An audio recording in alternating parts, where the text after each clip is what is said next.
Just as promised, Traveler and Paimon. I'm so glad that you two came back to celebrate Lesser Lord Kusanali's birthday. Indeed. The festival's tomorrow. We've been preparing for so long that I can't help but feel a little nervous. There's no need to be nervous. Paimon's sure that Lesser Lord Kusanali will feel everyone's gratitude. Thanks, Paimon. I hope that everyone who comes to the festival will also have a good time. Speaking of which, did you manage to make your way to Port Ormos? Discover anything over there? Of course we went. A lot of things happened there.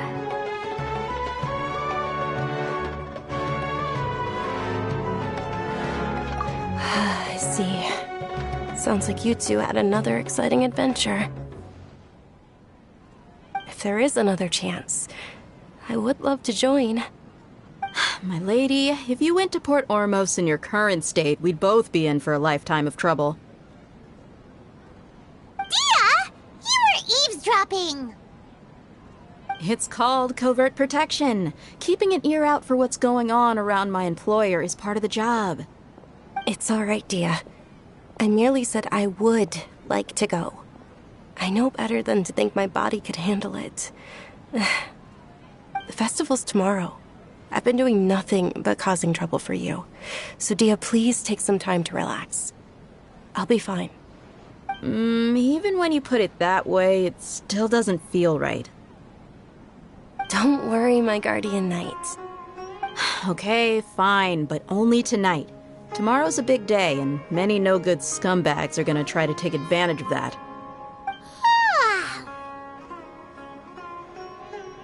Oh, you two must be exhausted from your long journey back to the city. My apologies for not realizing this sooner. I've already prepared a room for you to rest. Please follow me. Whoa, you're so thoughtful. Paimon's so ready. Drinks that everyone can enjoy. What's so great about Snezhnayan toys anyway? Welcome.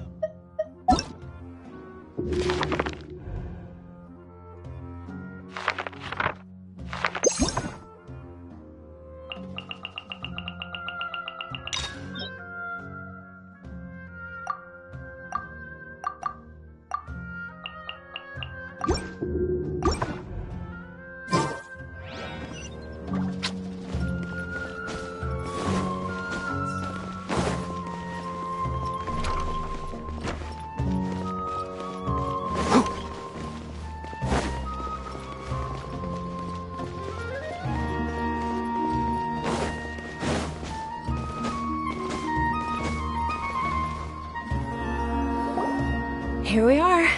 It's also fairly close to where I've been staying. It looks really nice.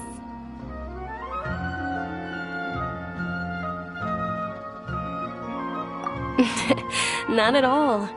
Just tell me more about your adventures when you next get the chance.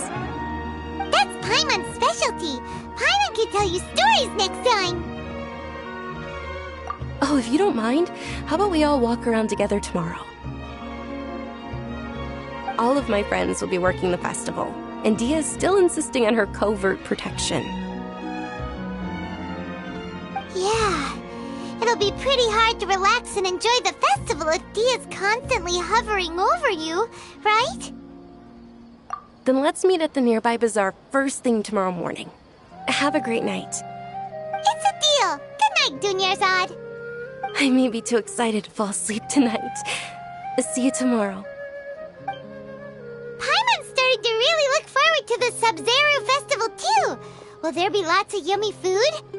Oh, no. Thinking about food is just gonna keep Paimon up all night. The earlier we sleep, the better. Let's go inside, Traveler.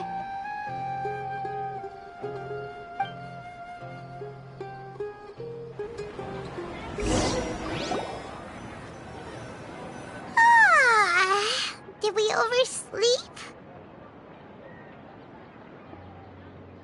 We should go meet Dunyarzad right away.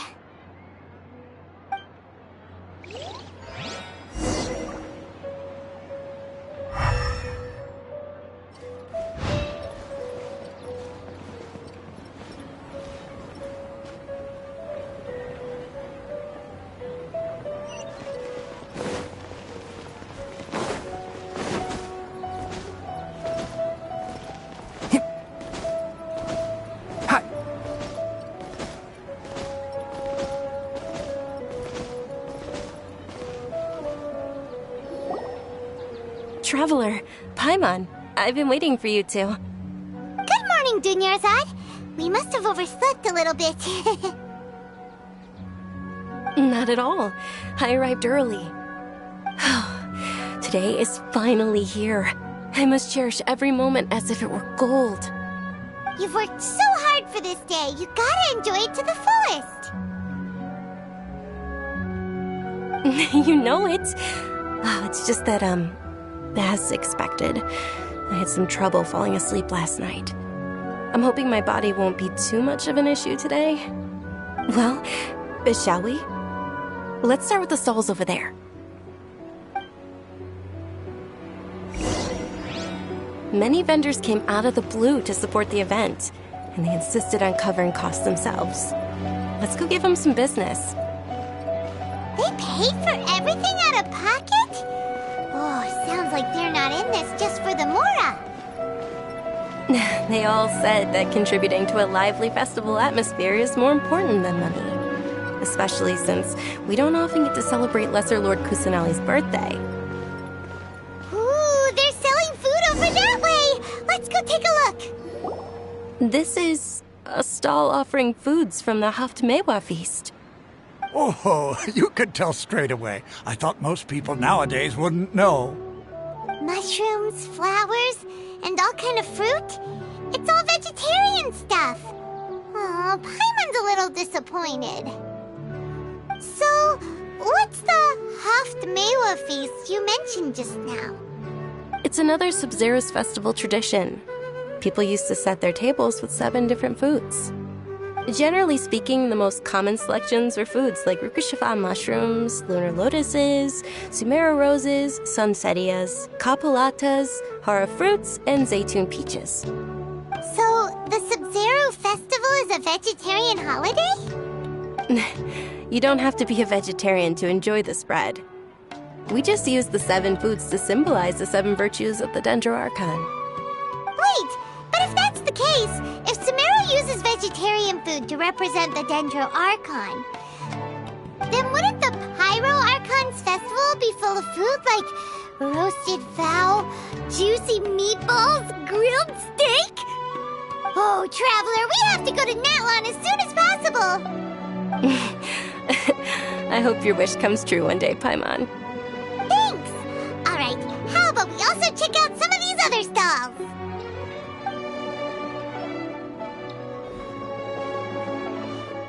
Dear customers, would you like to try your hand at alchemical divination?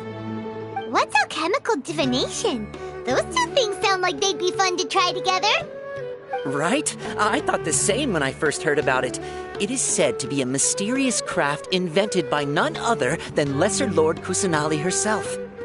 So, how does it work? It's quite simple. After you give me any 2 alchemical reagents, I'll use them to perform a random transmutation. Sure sounds random. So random that it will probably fail. That is precisely what we need.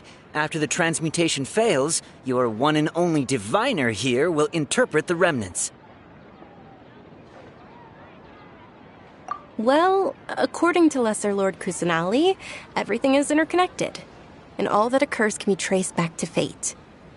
You could say this is a pearl of old wisdom. Why does everything sound so much more credible when Dunyarzad says it? Are you guys working together? So that's the true wisdom behind it. This young lady sure knows her stuff. So, how about it? Want to give it a try?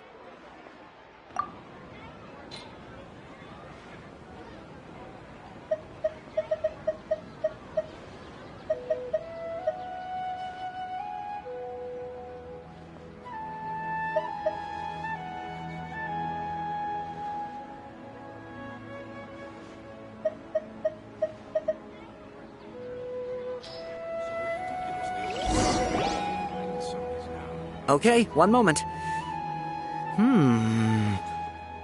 It's the moon. Paimon wants to take a look too. Is it? It looks more like a pie that Paimon bit into. Generally speaking, the moon signifies... It means... Wait a moment. Is he really looking it up in a book? Oh, I remember now. It means illusions and lies. Illusions and lies? That sounds rather ominous. Yes, but this book says that if you trust your intuition and overcome your fears, the sun will surely rise. He's not even trying to hide his book anymore. Naturally, fate will only ever show you the beginning of a journey. It is up to you to forge your own ending. Oh, thank you so much. I'll keep that in mind. Oh, it's nothing. I'm just learning as I go. Guess that was still pretty interesting. Okay, on to the next stall. They say the Sub-Zerus festival was very lively a long, long time ago. Large flower carriages used to parade through the city. As they headed towards Port Ormos, people would throw flowers, candy, and liquor all along the way. Dunyarzad's eyes are sparkling right now. I wish I could have seen that spectacle. But if you ask me, I'm sure Nilu's Dance of Sub-Zerus will be just as impressive.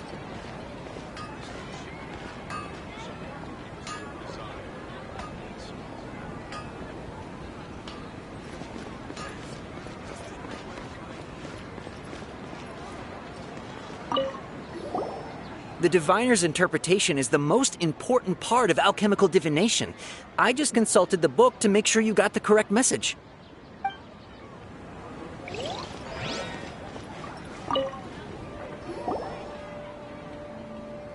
I picked all these from the forest yesterday, so their freshness is guaranteed.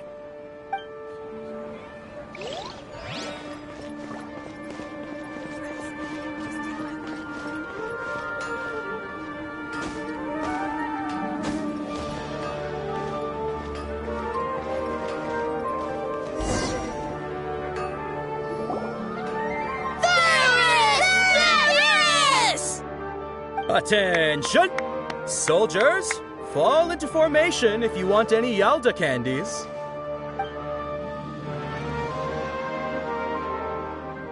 It's a weird guy with a weird hat. Hey, it's Dunyarzad! Wow! Miss Dunyarzad, the children love you even more than the Yalda candies. In the few short days it took to prepare for the Sub-Zerus festival, the children have all grown very fond of you. The Hallowed Knight of Flowers. It's an honor that you know my name. Attention! In the name of Ferris, the Knight of Flowers, I commend you on your contributions to the glorious Sabzeruz Festival. All right, little soldiers, take your Yalda candies and don't forget your loyalty to Lesser Lord Kusanali. Dismissed! Yes, Knight Ferris! Just what is going on here? Ferris, the Knight of Flowers, is another Sabzeruz festival icon, and one immensely popular with children. In the past, the actor portraying Ferris would also sit on a flower carriage. It's all thanks to Miss Dunyarzad's sponsorship that the children can make such wonderful memories today. As are we to you, Vihar. Oh, not at all. Oh, speaking of tradition, do you want some Yalda candies? They're a festival staple, and I happen to have some boxes readied here. Take a look and pick whichever one you want. Whichever one? Don't these boxes all look the same? That is the fun part. Each box contains a random flavor. It's up to the luck of the draw. Flavors include lavender melon, hara fruit, sunsetia. Ooh, those all sound pretty good. And there's also lizard tail and oni kabuto. Huh? What's up with those two flavors? Oni Kabuto is a little spicier than Lizard Tail. Dunyarzad, you tried them before? Traveler, help Paimon pick one. Paimon wants the Sunsetia flavor. It's all right. Paimon believes in you. I also believe in your intuition. Great! These boxes of candy are numbered 1 to 5 from left to right. Which one do you want?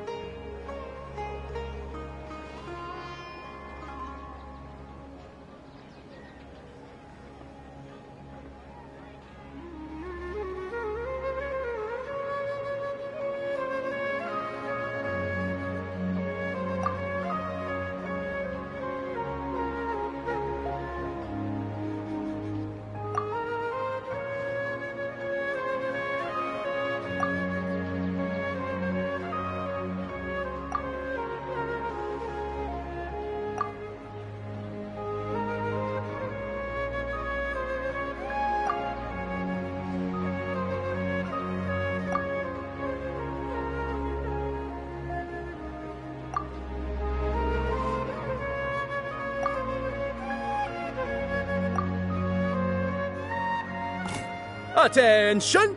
That's unfortunately Lizard Tail. Oh, Paimon thought you survived so many epic battles because you had incredible luck. But looks like Paimon was wrong. The Sunsetia flavored candy was in box number 4. How about this? The most important thing is that everyone has a good time at the festival. So please, take both boxes. Really? Thanks a lot, Knight of Candies. It's Knight of Flowers, not Knight of Candies. Paimon really wilted the carriageless Knight of Flowers. They all basically sound the same. We got our candy, so let's keep going. Oh, actually, I just remembered that I left something behind. Since you're here, can you come with me to get it? Dunyarzad, you probably forgot because you're so excited about the Sabzeruz festival. How embarrassing.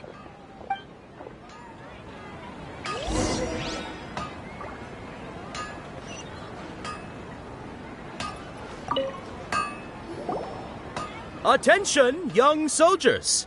Are you here to join our ranks?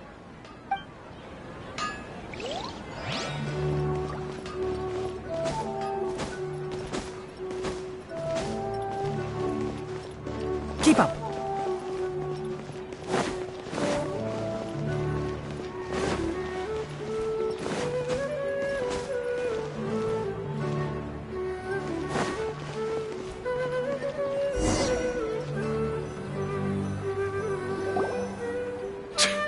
We're too late.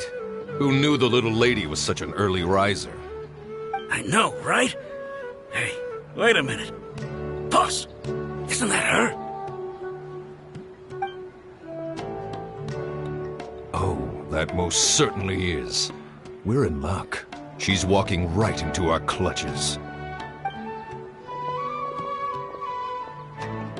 Those Eremites don't look like they're up to any good. Who are you? I don't believe the Homayanis hired you. That's right.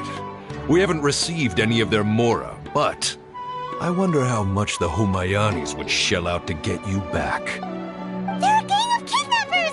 Traveler, hurry and protect Dunyarzad! Hey, did you scumbags even consider that the Homayanis might have hired a merc that outclasses you? You're... Dia the Flame Mane. No wonder we mercs haven't heard anything about you for so long. You sold your unruly mane to the highest bidder. Don't speak so disrespectfully.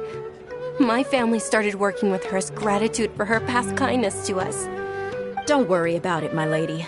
Just some friendly banter between mercs. One punch and those rabid dogs will expose themselves for what they really are. Aren't your claws all dull by now? Don't get too cocky!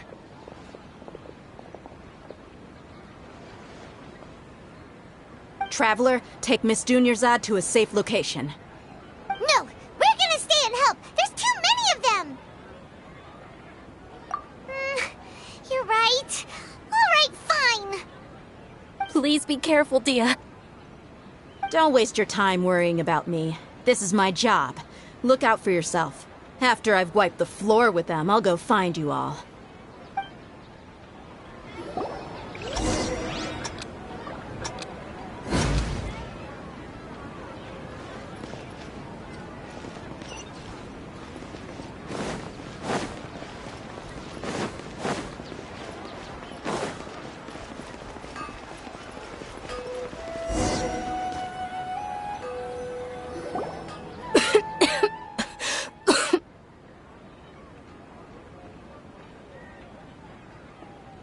Dunyarzad, are you okay?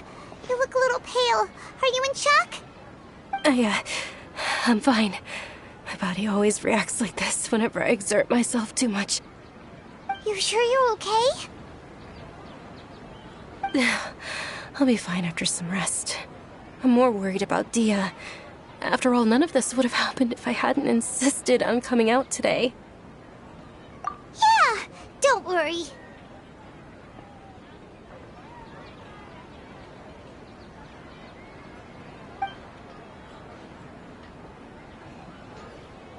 My lady, Traveler, found ya. Dia! You took care of them so fast! Any more of them? Or rather, did anyone follow you? Dia, your arm! Oh, this? I'm fine. It's just a scratch. Normally, they wouldn't have been able to land a hit on me at all, but I'm still getting used to this new greatsword. Please, let me take a closer look. Come on, it's nothing. Us mercs aren't as fragile as you think. Hold on, you said something about a new greatsword. What happened to the one you were using before? About that. Well, I sold it, because I was low on mora. Stuff like this happens every now and then. It can't be. The anonymous donation that was used for the venue's final round of preparations?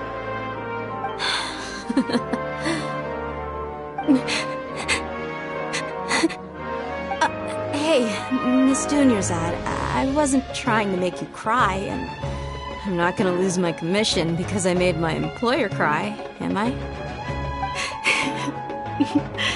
Okay, making your employer cry won't affect your commission, but selling your weapon without permission and getting hurt?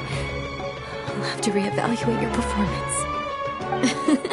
You're so unreasonable, my lady. Thank you very much, Dia. Don't be like that. I get embarrassed really easily.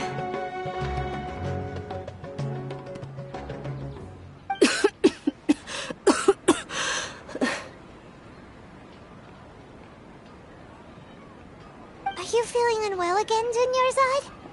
My lady, your condition. Traveler, can you take her somewhere to rest? I'll look around the area to make sure we're safe from an ambush. Truly, I'm sorry for the trouble, everyone.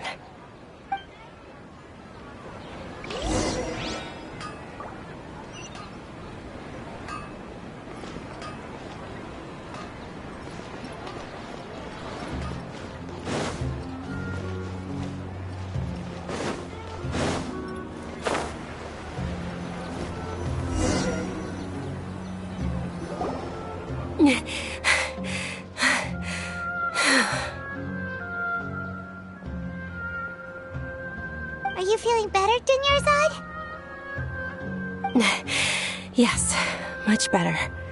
Just give me a few moments and I'll be good to go. I didn't realize you were concerned about it. I guess I shouldn't continue to keep it a secret. I was actually born with Elazar. It's terminal now. Can't believe it's Elazar! Oh, you've already heard of Elazar. In that case, you probably know about its severity. Sumeru's current medical advancements still haven't been able to find a cure. The disease's progression can only be delayed through environmental therapy. Dunyarzad. There's no need to be sad. I've always lived with Elazar and I came to terms with it a long time ago. Compared to the simple fact that I'm afflicted with this, its effects on my life have been much more painful. I know that my family loves me dearly. They've done all they can to provide the best environment for me so that I can live for that much longer. However, I know I will one day succumb to this. Did you know? Before I ran away from home this time, the world outside of my home didn't even know that I existed. Since I was a child, all I could do was sit on my bed and stare at everything outside of my window. I'm sure my family's worried and disappointed in me for running away, but I just didn't want to have any regrets. I wanted to meet other people. To me, there's nothing more beautiful than being able to meet and speak with others. Not to mention the incredible time spent preparing for the festival. The joy on everyone's faces here, and all the support I've received from friends like Dia. This way, when my final day does arrive, it will be less sorrowful. At the very least, many people will remember that I once existed in this world, right?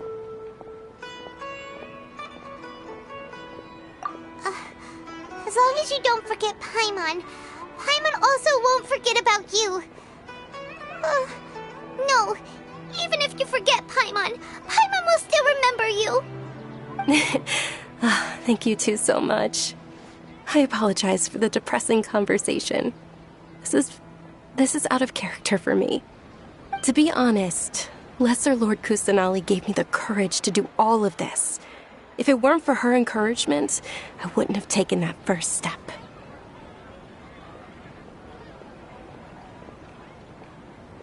Thanks. There will always be frustrations in life, but I know that the point of living is not to leave behind any regrets. Oh, right. Isn't it almost time? Huh? Almost time for what? Isn't the Dance of Sub-Zeros about to begin? It's the part of the festival that I've been looking forward to the most. Nilu will recreate that legendary scene with her most splendid dancing. And the Sub-Zeros festival will conclude amid everyone's applause and blessings. And with that, my wish will also... Then what are we waiting for? Let's go to the stage! Yeah, we should still make it in time.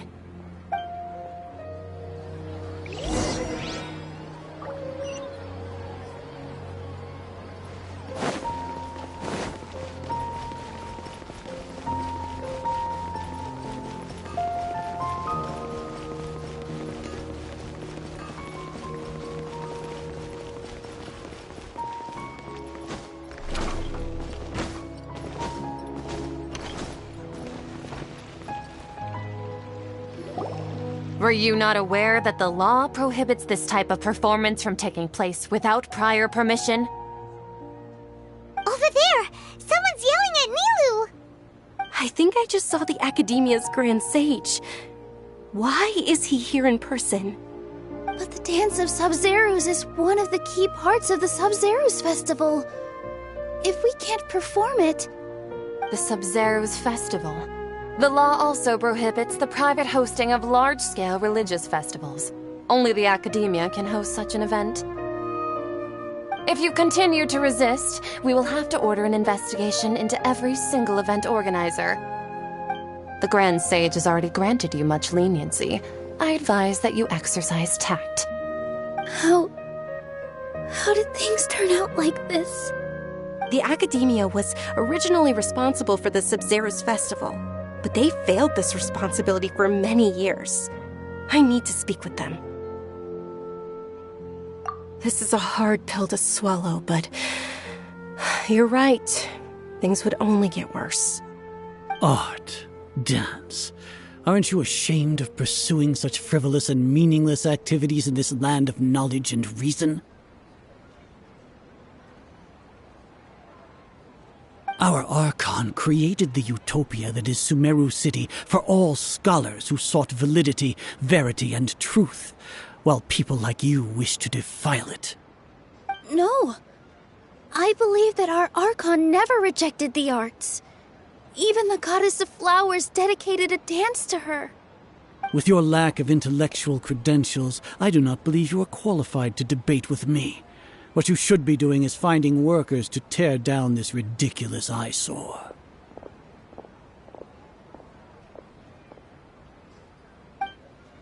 When we return, have the scribe draft an ordinance before the next Nyargarbaha Day that prohibits public art performances. We will announce it to the public later via the Akasha.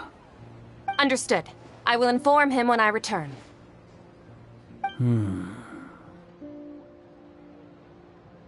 The Sub-Zerus Festival.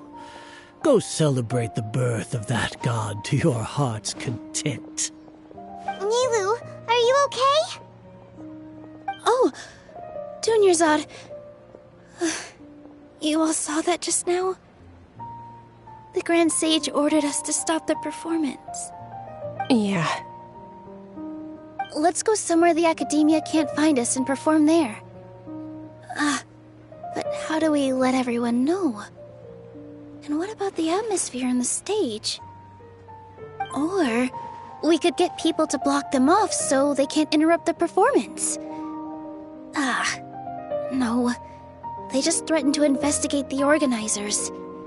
If we were caught... Nilu, it's all right. Don't worry about it. But you've been looking forward to the Dance of Sub-Zerus so much, and I know how important this festival is to you. I don't want you to have any regrets. It's okay. Seeing you care this much about my feelings is more than enough. It would be too risky to continue the Sub-Zerus Festival at this point. I don't want to get everyone in trouble. If you say so. But you can sneak out for the next Sub-Zerus Festival, right? We'll make sure the next one is a smashing success. The next one. Yes. Okay, it's a promise. It will be a smashing success. I can't believe this is how things turned out. Those heartless geezers.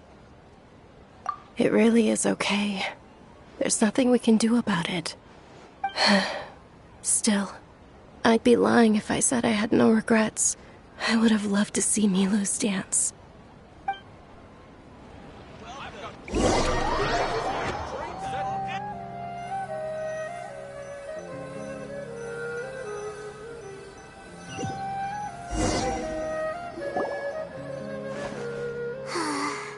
A lot happened today. It's a shame the festival ended the way it did. Nilu and Dunyarzad promised to make the next Sub-Zerus festival a success, but Dunyarzad is running out of time. Yeah.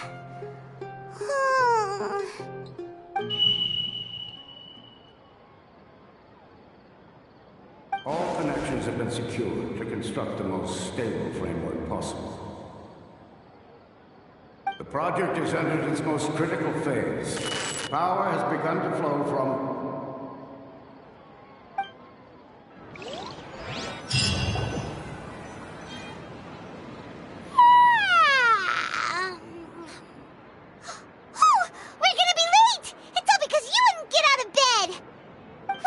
meet Dinyarzad right away!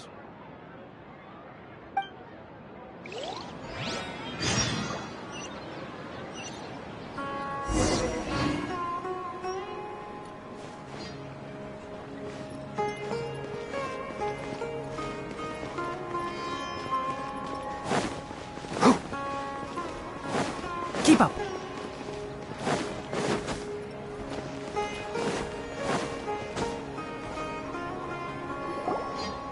Good morning, Dinyarzad. Sorry we're late. Not at all. I arrived early. You seem kinda tired. Did you not get enough sleep? I'm doing well. There's no need to worry. Shall we go? Let's start with the stalls over there. Sure! Traveler? Why are you just standing there? Let's get going!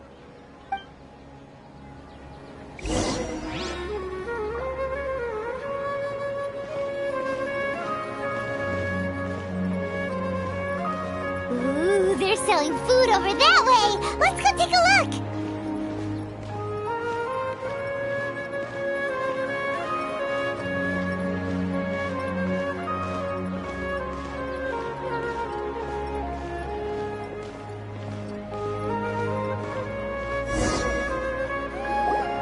This is a stall offering foods from the Haftmewa feast. You are quite well informed, miss. I thought most people nowadays wouldn't know. They're all plants! Oh, Paimon's a little disappointed. Actually, what is the Haftmewa feast you mentioned just now? It's one of the Sub-Zerus festival's traditions. People used to set their tables with 7 different foods to symbolize the 7 virtues of the Dendro Archon. Appear to be in the form of the moon. Really? Paimon thought it looked like some kind of food. The moon signifies... It's escaping me for now. Wait a moment. Is he really looking it up in a book? Oh, right. It means illusions and lies. But if you trust your intuition and overcome your fears, the sun will surely rise. Understood. I'll keep that in mind. Oh, it's nothing. I'm just learning as I go. Guess that was still pretty interesting. Okay, on to the next stall.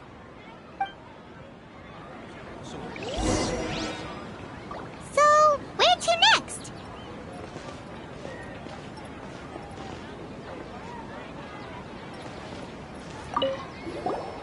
This is divine wisdom.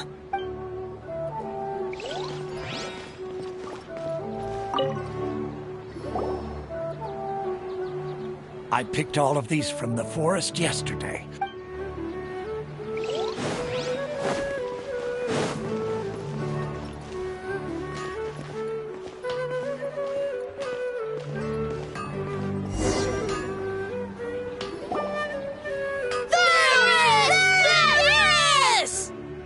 All right, soldiers. Now that you have your Yalda candies, don't forget your loyalty to Lesser Lord Kusanali. Dismissed! Yes, Knight Varys! What's going on? Is this a play? Ferris, the Knight of Flowers, is another Sub-Zerus festival icon and one immensely popular with children. It's all thanks to Miss Dunyarzad's sponsorship that the children can meet the Knight of Flowers. Oh, do you want some Yalda candies? I happen to have some boxes readied here. Take a look and pick whichever one you want. What's to pick? Don't these boxes all look the same? It's not that simple. Each box contains a random flavor. It's up to the luck of the draw. Flavors include lavender melon, hara fruit, sunsetia. Ooh, how interesting! And there's also lizard tail and oni kabuto. Ugh, why do those flavors even exist? Traveler, help Paimon pick one. Paimon wants to eat the sunsetia flavor. Great! These boxes of candy are numbered 1 to 5 from left to right. Which one do you want?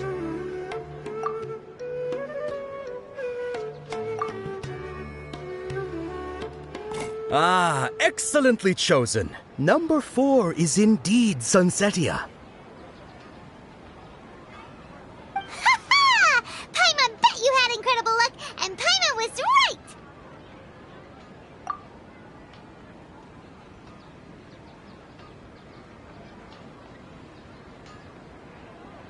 Huh? How's that possible? It's obviously random. Maybe we didn't sleep very well last night. Or maybe we slept too much.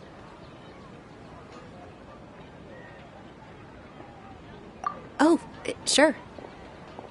Huh? Where are you going? You're just gonna walk off like that?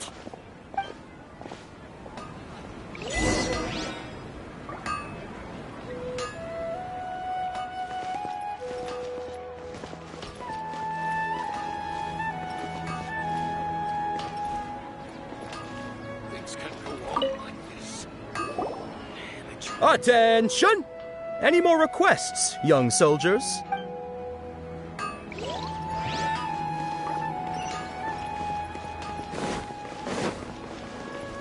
Keep up.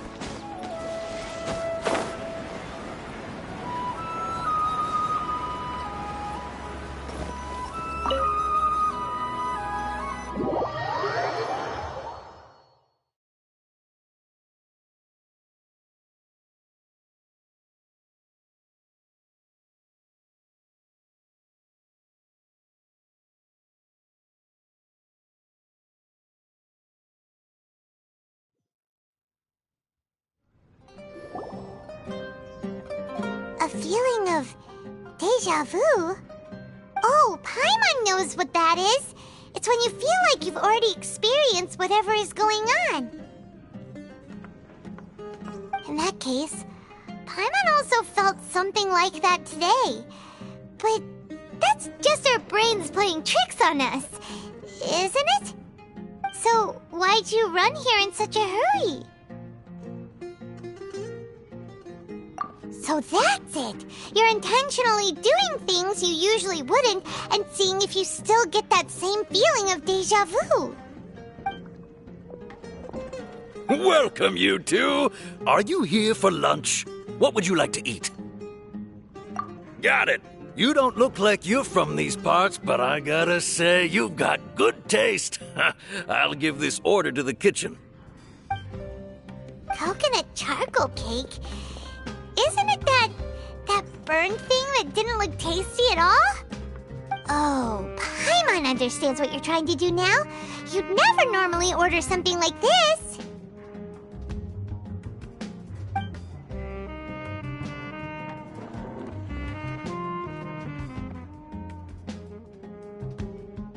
That thing? Are you really gonna eat it? Isn't this going a bit too far?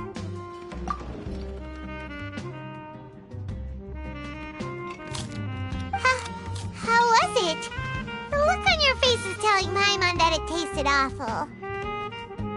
Then, you mean... That's impossible! We were just talking about how gross it looked!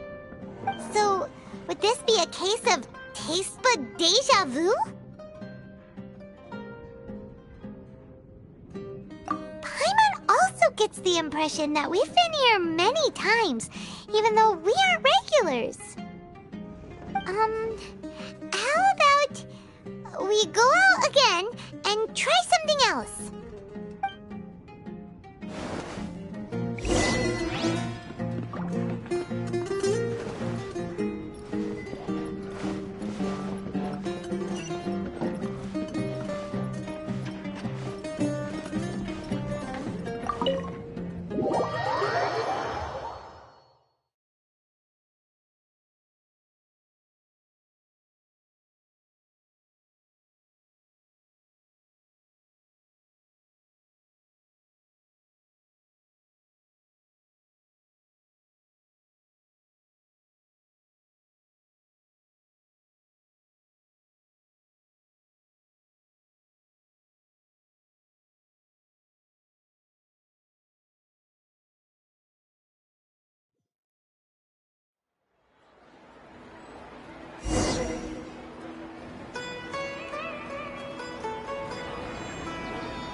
Dunyarzad is sitting by yourself on that bench over there.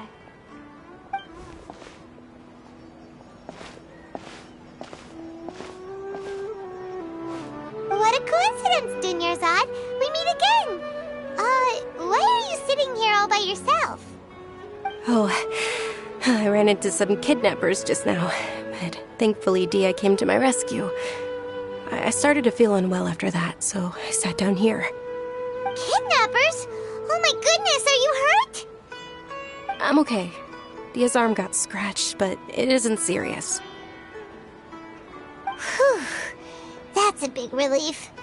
But, Dunyarzad, you seem a little down today. It's the Sub-Zero's festival, and you've been looking forward to it so much. Not at all. I've always been like this. Excessive physical exertion or strong emotions tend to aggravate my illness.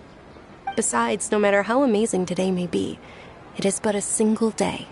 After however many more days, my time will come to an end. Paimon doesn't quite follow you, and Paimon feels like something's really got you down right now.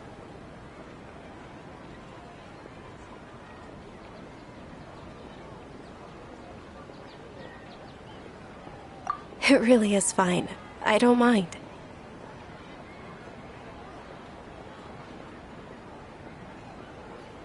Huh? Did something happen? Dunyarzad, have you ever felt deja vu? You know, like when you've already experienced something that's happening right now? Deja vu? No. But my days have been the same for years now. Even if I were feeling deja vu, I suppose I would already be used to it. Oh, Paimon sees. Then, is it only the two of us?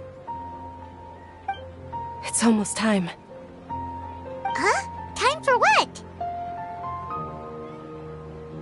Nilou's Dance of Sub-Zeros is about to begin. Let's go. Welcome. I hope you'll have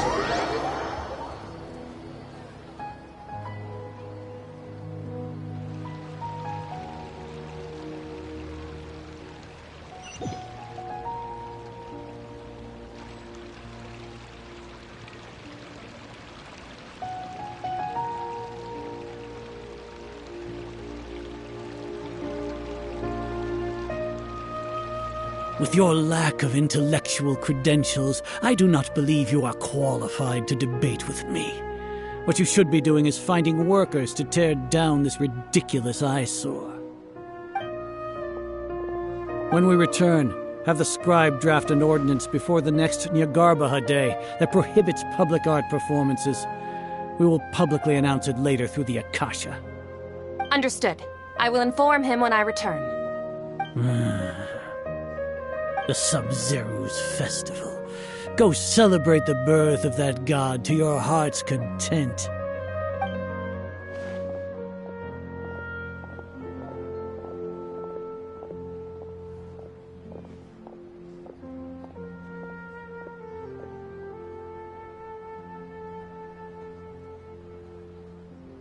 Nilou, are you okay?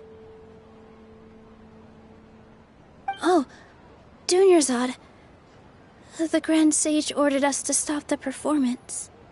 It's okay. There's nothing we can do about it. But you've been really looking forward to this. I don't want you to have any regrets. It truly is unfortunate, but I don't want to cause trouble for anyone. Didn't the Grand Sage say that he might investigate the organizers? True, but... Well, okay. I'll just have to try again next year. The next festival. I probably won't be around by then. Wait, what did you just say? No, nothing. I'll be heading back to rest. Thank you for your help, everyone. Paimon can't believe what those heartless geezers did!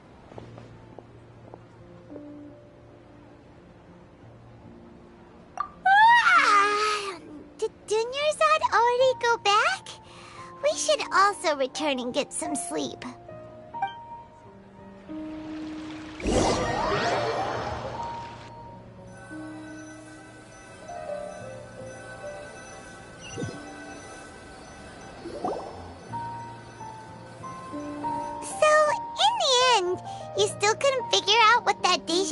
feeling was all about? Maybe it really was because of exhaustion. Same here. That's why Paimon stopped thinking about it halfway through the day. Then, how about we settle in and get a good night's sleep? For now, we can chalk things up to exhaustion. We can do more thinking tomorrow.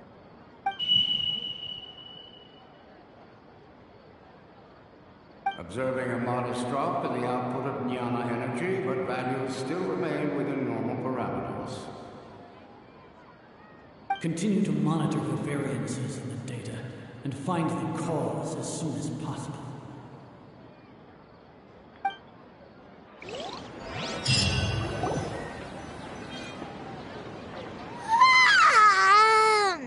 Why does Paimon feel so tired after so much sleep? Anyway, we should go meet Dunyarzad right away.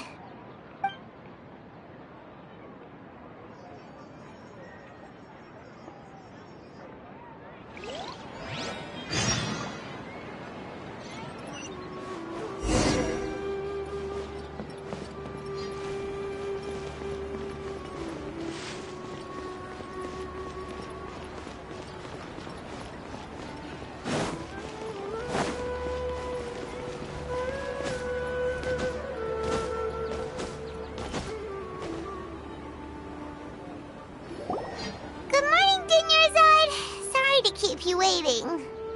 Not at all. I arrived early. Huh? Paimon thinks you sound kinda tired. Did you not get enough sleep? I'm doing well. There's no need to worry. Shall we go? Let's start with the stalls over there. Great idea! Let's get going! Traveler?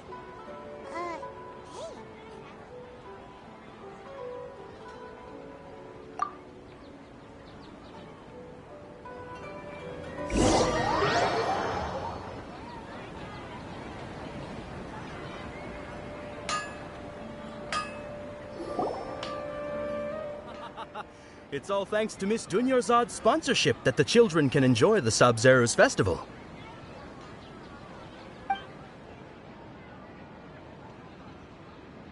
Oh, are you interested in Yalda candies? I have some boxes of candy here. Pick whichever one you want. Not much of a choice. All these boxes look the same. It's not that simple. Each box contains a random flavor. It's up to the luck of the draw. Flavors include lavender melon, hara fruit, sunsetia. They all sound pretty tasty. And there's also lizard tail and oni kabuto. Huh? What were those last two? She'll help me choose. Paimon wants to eat the sunsetia flavor. No problem. These boxes of candy are numbered 1 to 5 from left to right. Which one do you want?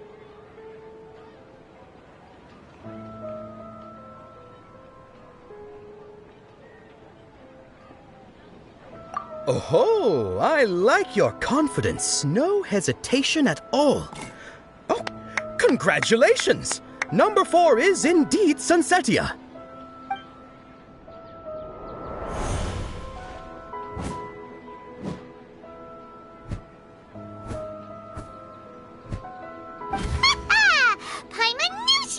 Incredible luck.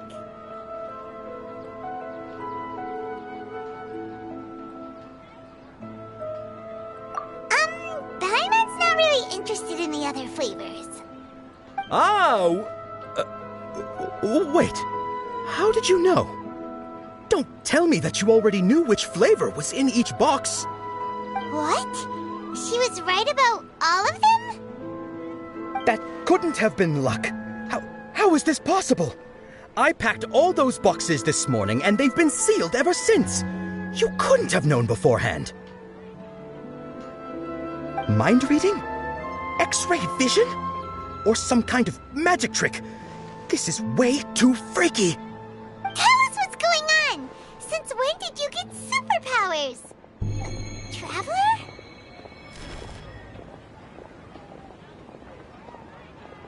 Hey, where are you going?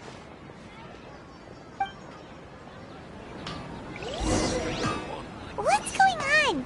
Did you see something? Us leaving Dunyarzad without letting her know is kinda rude, you know.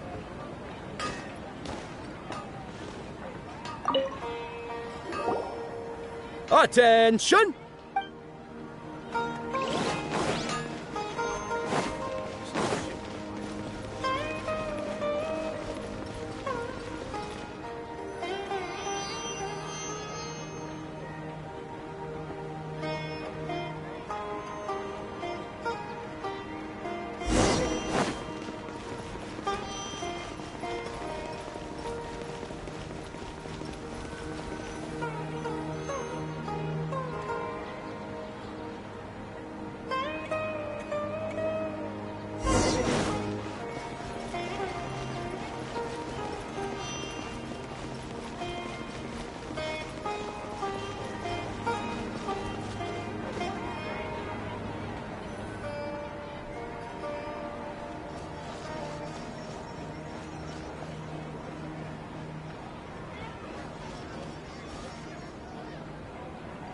What are you looking for?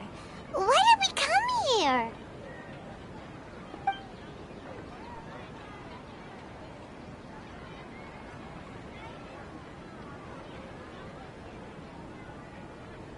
Traveler?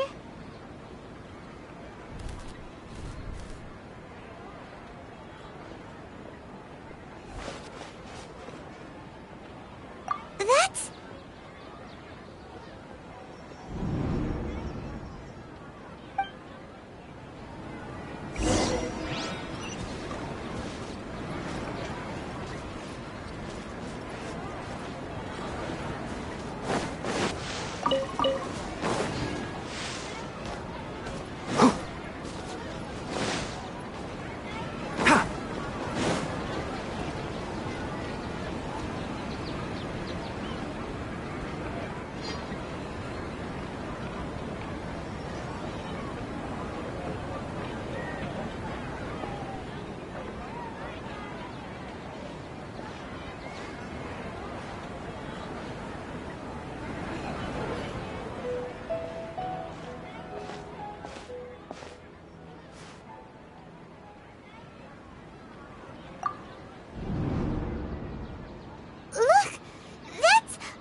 here? Why are there 2 Dunyarzad's? You already know that this isn't your first Sub-Zero's festival, don't you? I'm sure you already know how to use this. A knowledge capsule? Where did you get it? What's inside? You should use it too, Paimon. You know Paimon? Well, this seems kinda sketchy, but Paimon feels like this is what we should do.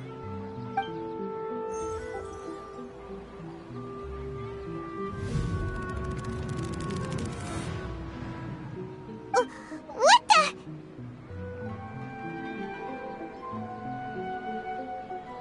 This is our 20th time at the Sub-Zero's festival? Huh? No. The 30th? 40th? Just how many times have we been to the Sub-Zero's festival? Have we been trapped in a single day? If it weren't for you, we wouldn't have even realized. What the heck was inside that knowledge capsule? Your memories are still scrambled? Try your best to remember. This isn't the first time we've met, and I answered that question a long time ago. Let Paimon think. Oh, it's coming back. Meeting you was the real catalyst for restoring our memories, and the knowledge capsule was just your means of showing our minds the way. What about everyone else? Why are you only helping the 2 of us? Your sense of deja vu is stronger than everyone else's, yes? As for an explanation, you two received the blessing of Dendro, and you also have special, sensitive constitutions. It was as if a single sheet of paper was separating those memories from your consciousness. A familiar question. I think this is the 7th time you asked that. As you can see, she isn't doing well. You probably sensed it too. The Dunyarzad you were just with is different from the first Dunyarzad you met. That first Dunyarzad is in front of you right now, and she doesn't have a lot of time left.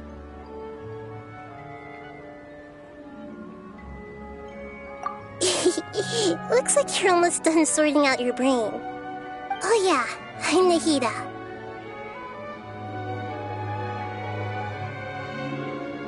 Good, you passed the test.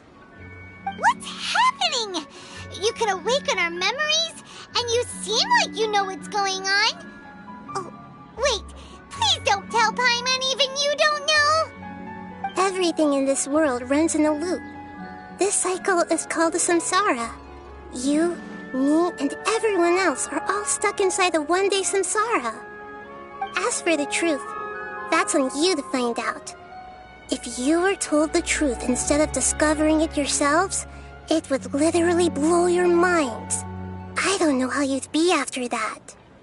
I can only give you surface-level help, like bits of information and subtle hints. For the rest of the time, I'll be doing all I can to slow down Dunyarzad's illness. She looks like she isn't doing well at all. Her illness gets worse after each Sub-Zero's festival. If we can break out of the samsara, I might be able to save her. But as things are right now, she's just a small bird in the sky that's about to lose its last feathers. All I can do is raise a gale to delay her fall. You sure love to use weird analogies. Analogies are wonderful tools. They let you use existing knowledge to understand unfamiliar things. Okay, so, with what you know so far, what do you think the truth is?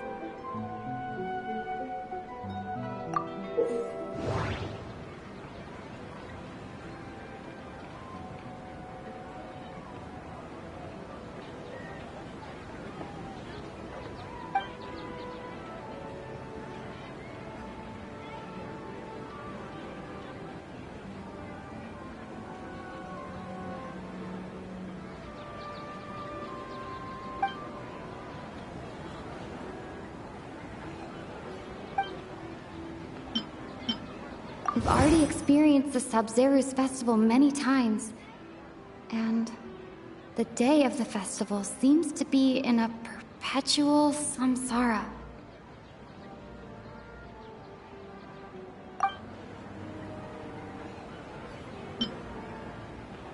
Grand Sage said, go celebrate the birth of that god to your heart's content. Did he mean something more? Grand Sage said, go celebrate the birth of that god to your heart's content. Did he mean something more? The moon, illusions, and lies. What do they all mean? What's happening right now seems to have happened before. This feeling has been getting stronger and stronger. My mind feels exhausted, even though I haven't done too much thinking. What is going on?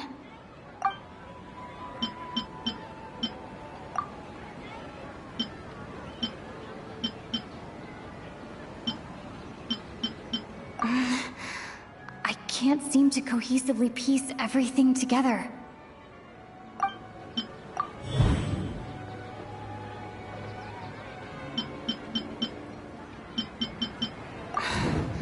That should be it.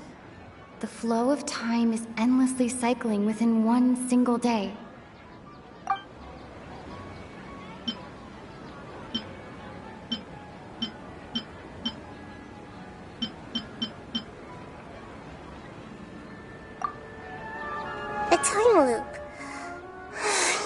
similarly wrong answers in the past. A pity. Still the wrong answer? Paimon thought that made a lot of sense. It feels like time's just repeating itself. A simple time loop can't explain some of the phenomena. You two are still missing a lot of information. Unfortunately, I can't give you any more hints.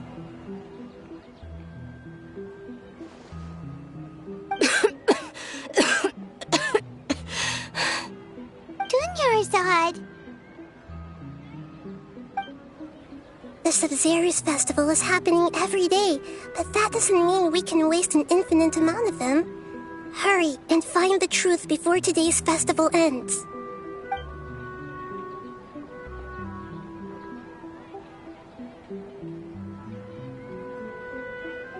Let's think about our current situation. To save Dunyarzad, we have to escape the samsara of the Sub-Zero's festival. And to do that, we need to figure out what's happening. The truth.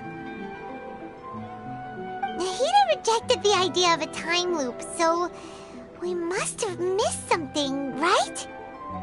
Paimon's memories say that we've already done this many times, but let's go talk to people again. It's more productive than sitting here and scratching our heads.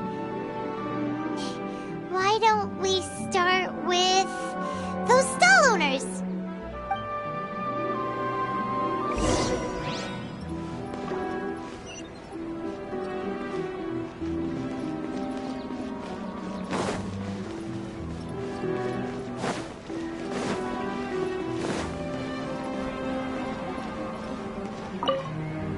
We don't have many more festivals to waste. Hurry and find the truth.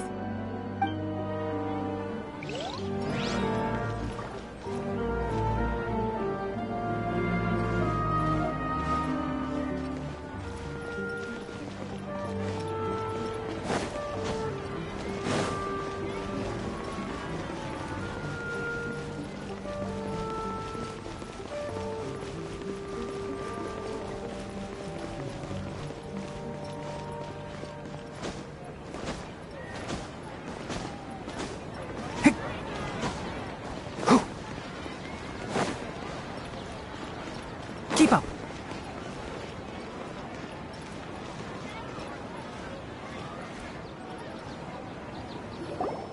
Hey there! Hey, it's you guys again. Where's your cultured friend? She's feeling a little unwell. I see. Did you come back to buy something? I guarantee the freshness of my products. I harvested them from the forest just yesterday. Huh? What brought this about? I hurried back from the forest yesterday, and I'm selling produce here today. I haven't felt anything strange. To put it another way, if you really think about it, was yesterday truly yesterday? Did you actually come back from the forest yesterday? What kind of philosophical nonsense is this? Are you two daydreaming? Didn't you know that no one dreams in Sumeru? Go somewhere else if you want to find someone to daydream with.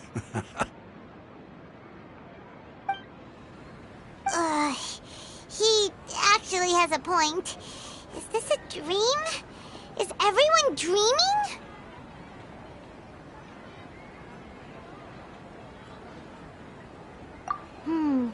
True. It's so weird that people here don't dream. Why is that? Anyway, if this all really were just a dream, we would have woken up a long time ago. Let's keep asking around.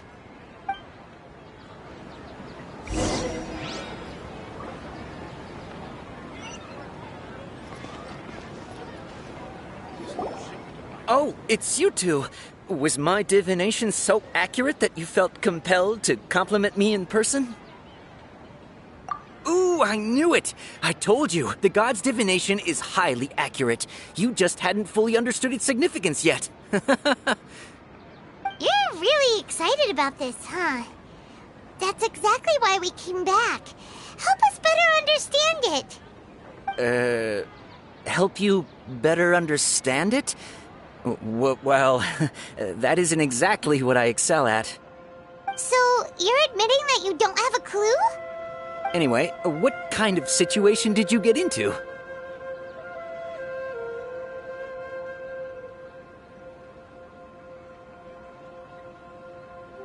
Huh? Hold on a second. I thought you guys just lost your wallet or fell for a scam. What you just said, are you serious? Does that kind of thing actually happen in real life? Paimon knew you weren't going to believe it. Marvelous. Truly marvelous. I believe you. Recall the interpretation of your divination. The moon, illusions, and lies. It really felt like an omen. When you say it like that, the divination does sound like it's related to what's going on. Can you read any more into it? I believe that the Archon's revelations are never more than vague hints. Anything more specific is beyond the reach of mere mortals. The book only says, if you trust your instincts and overcome your fears, the sun will surely rise. So that's how it is. Looks like fortune-telling is just fortune-telling. It's no good for practical problems. We haven't made any progress. Who else can we talk to?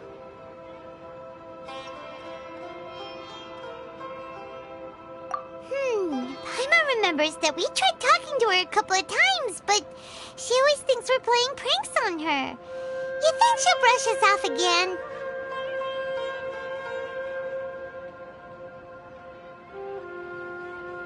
Yeah, if we tap into Dia's strong sense of responsibility as a mercenary, then she'll definitely take us seriously.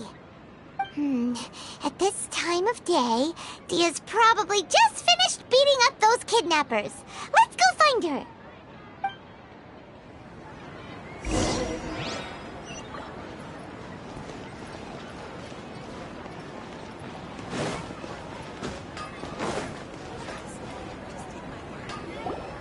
I'm fine, my lady. It's just a scratch. Perfect timing. Both of you are here. Paimon, Traveler, you came at just the right time. Listen, there was a dangerous Huh? You saw? Then why didn't you jump in earlier? If someone was protecting Miss Dunyarzad, I could have went all out. Anyway, can you do something for me? You want the Traveler to take Dunyarzad somewhere to rest up while you check to see if there's still any kidnappers around. Did Paimon get that right? How did you know what I was going to say? We need to say something convincing.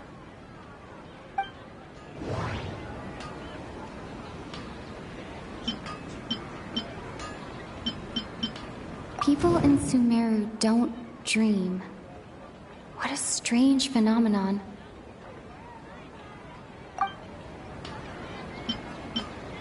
Dia sold her greatsword to raise additional funds. And then she was injured because she wasn't used to her new weapon. The moon, illusions, and lies. What do they all mean? My mind feels exhausted, even though I haven't done too much thinking. What is going on?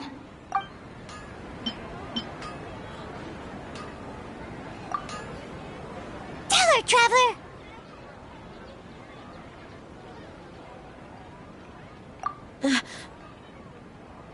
I didn't tell anyone about that.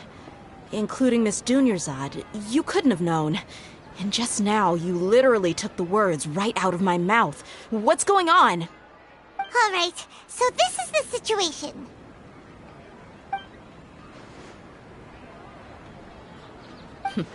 It's kinda hard to believe what you just told me. First, let me make something clear.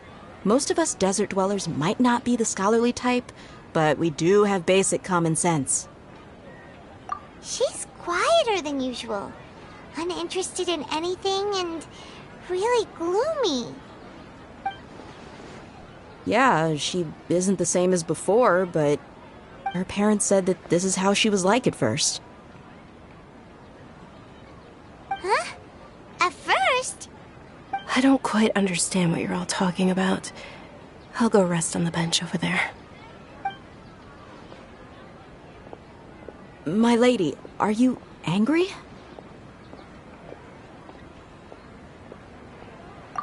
All right, I'll give you the benefit of the doubt since you knew about my greatsword. Let's make this a quick trip. Miss Dunyarzad isn't completely safe here.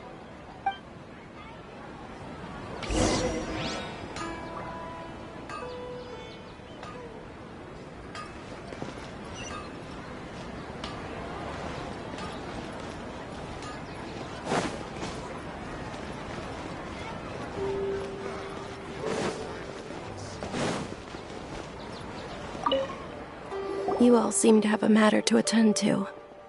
Don't worry about me. I'll be sitting here.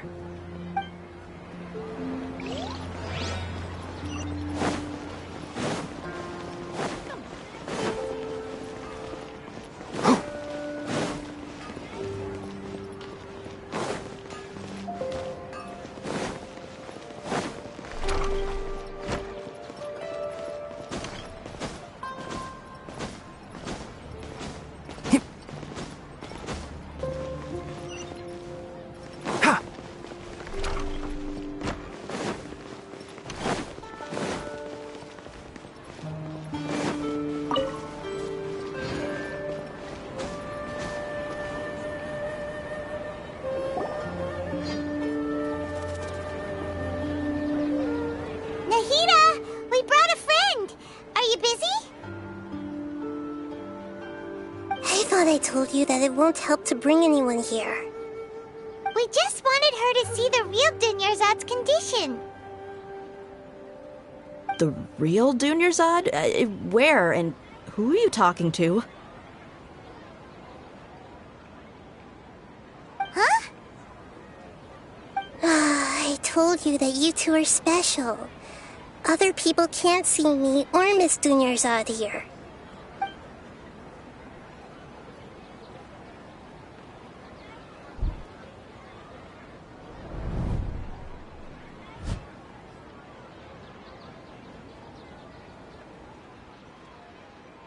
Hold on. Over there.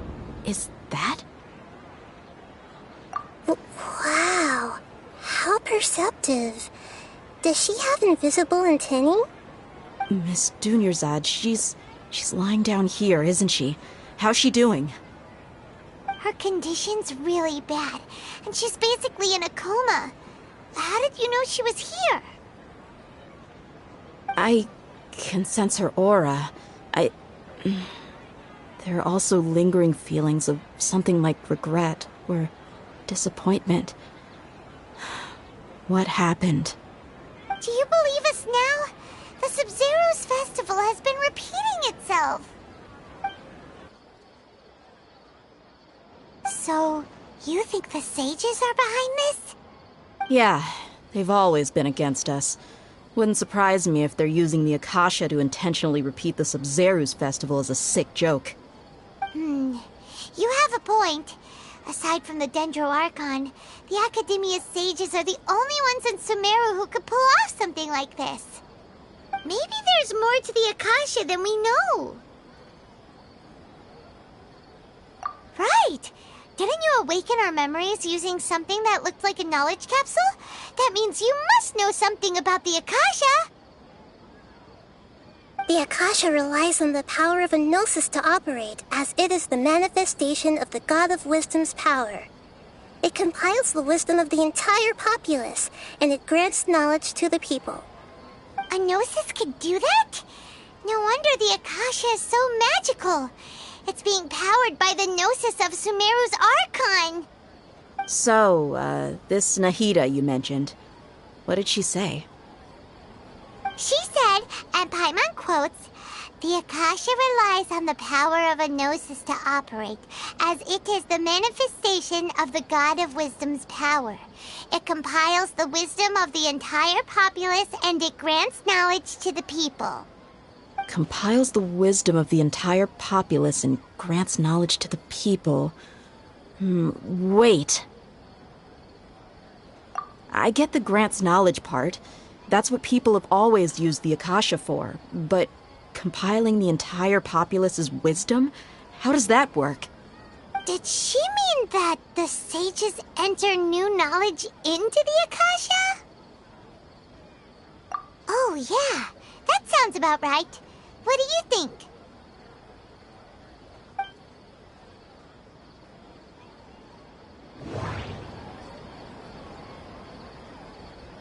People in Sumeru don't dream. What a strange phenomenon. Okay, Nahida said, the Akasha relies on the power of a gnosis to operate, as it is the manifestation of the God of Wisdom's power. It compiles the wisdom of the entire populace, and it grants knowledge to the people. My mind feels exhausted, even though I haven't done too much thinking. What is going on? What's happening right now seems to have happened before. This feeling has been getting stronger and stronger. Okay, Nahida said, the Akasha relies on the power...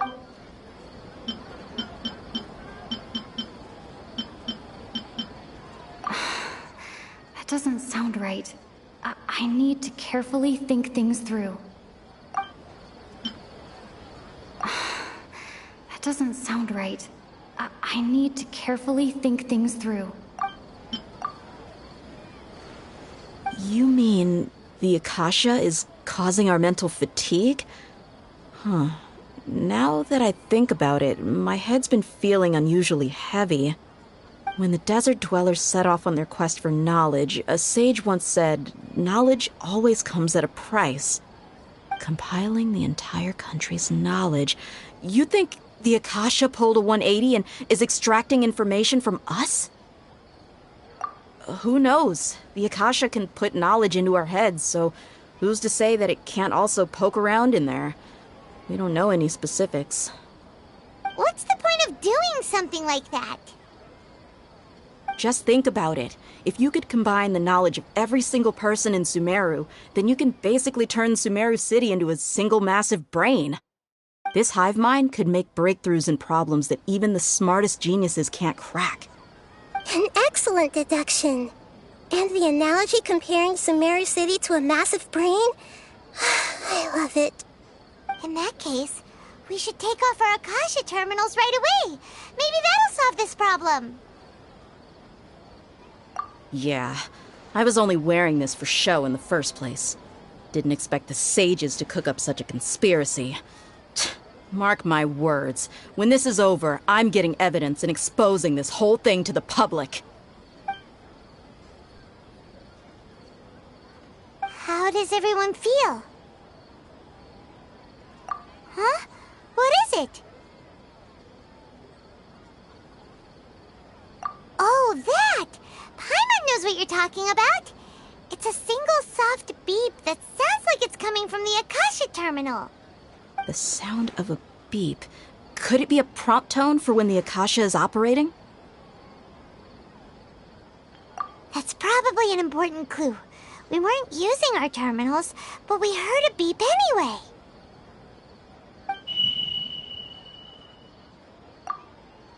Traveler, did you hear that? I heard it too. Our ears aren't messing with us. There was definitely a beep, but it sounded like it was coming from inside my head.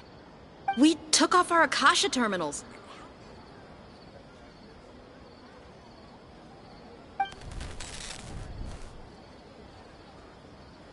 Phase runtime has exceeded its expected length. At this rate, there may be casualties. But we cannot lose all of our progress.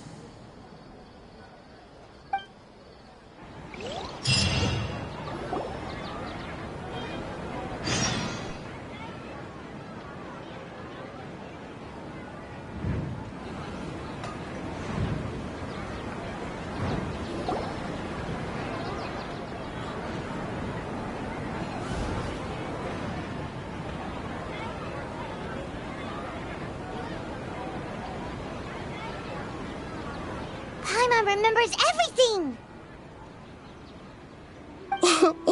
Good. You adapted quickly this time. We definitely took off our Akasha terminals last night, but we still heard that beep. Why is that?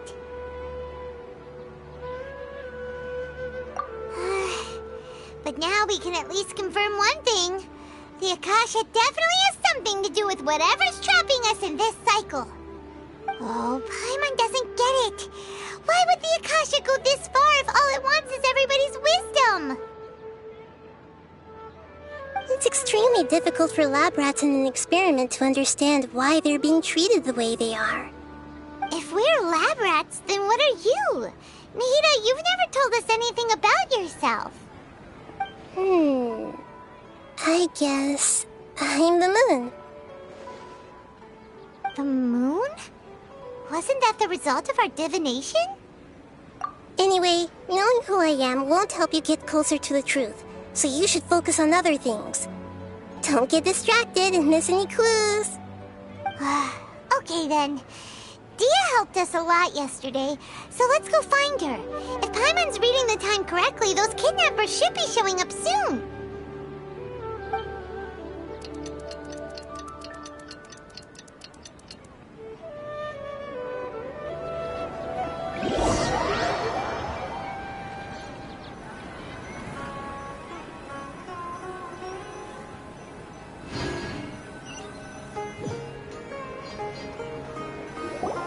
Ah, there you are. I've already taken care of those kidnappers. My lady, did you get hurt? Huh? Dia? What's wrong? Why are you both gawking at me like that? You didn't get hurt this time. Huh? What do you mean this time? Why are you so surprised that I managed to get out unscathed? Those kids were amateurs.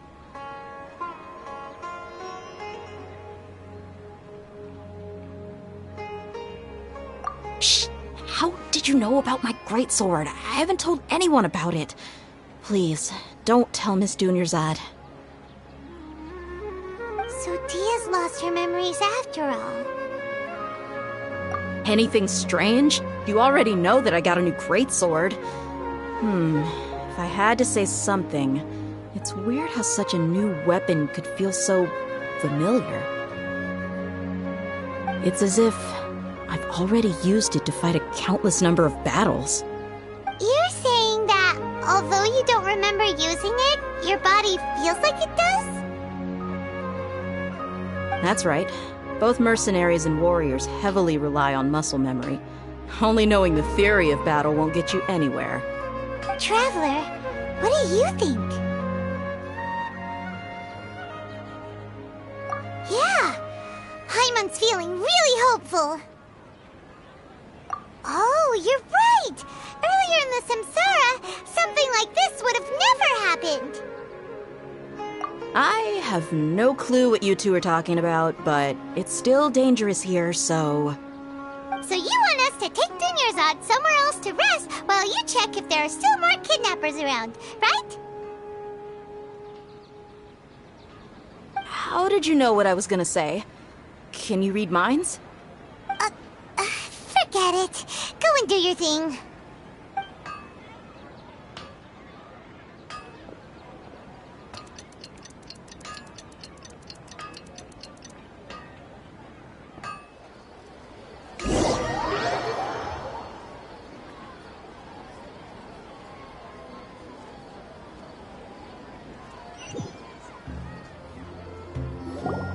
Whew. It's finally nighttime. Aside from Dia not getting injured, everything seems to have stayed the same. Listen, Nahida, we found out that Dia got out just fine today, even though she got injured every other time she fought the kidnappers. Do you think the Samsara has been broken? Have we saved Dunyarzad? Really? Good job on all that progress. Get some good sleep tonight. Hey, what kind of an answer is that? Tomorrow will come. Everyone assumes this is common knowledge, but the only way you can know that for sure is if you experience tomorrow. How many todays has it been? Is it possible that today will be followed by yesterday? Does tomorrow truly exist as anything beyond a made-up concept? It's even possible that this entire world is a lie, and the history of the whole world has just been one endless Sub-Zero's festival. Okay, no more! Paimon's brain is already shut down. That's why it makes no sense to waste your energy thinking about things you will learn tomorrow. Get some good rest. You know, use the bathroom and flush your anxiety dookie away. Huh? Hold on, what did you just say? Did Paimon hear you correctly? Huh? People always say they feel a sense of relief after they take a duk-duk. That's why I suggested you could try that. Is that so strange? It's so strange and so against common sense that Paimon's at a loss for words. You were sounding kind of smart just a minute ago. Yeah, even though it's happy and lively at the Sub-Zero's festival every day, it feels like it's been a long time since we've really gotten to relax. Let's go back to our room.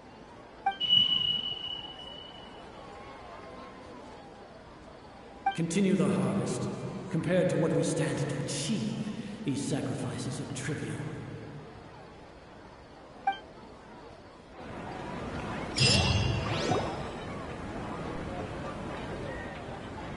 We're still in the same day! Nahida, you already knew last night that we didn't break out of the Samsara? Why did you tell us? Would there have been a point? You would have spent the night with new worries, with tomorrow still out of reach. In that case, you might as well rest within that brief moment of hope. An opportunity like that doesn't come by often, and I thought it might help you clear your minds. Paimon thought the Duke did that! Whatever. Guess you were looking out for us after all. Of course. In the time we've been together, you two have been everything to me. Paimon's flattered and everything, but maybe you're taking things a little fast. What I mean is, even though I had asked you to solve this puzzle, you two are still the only ones who can see me and sense my presence. In other words, if you weren't here, I may as well not exist. That's why you two have been everything to me. Get it? Nahida's talking about confusing stuff again. Anyway, that's enough chit-chat. So, Traveler, did the new clues yesterday help you gain a new understanding of the situation? Huh? Why are you scrapping your previous theory?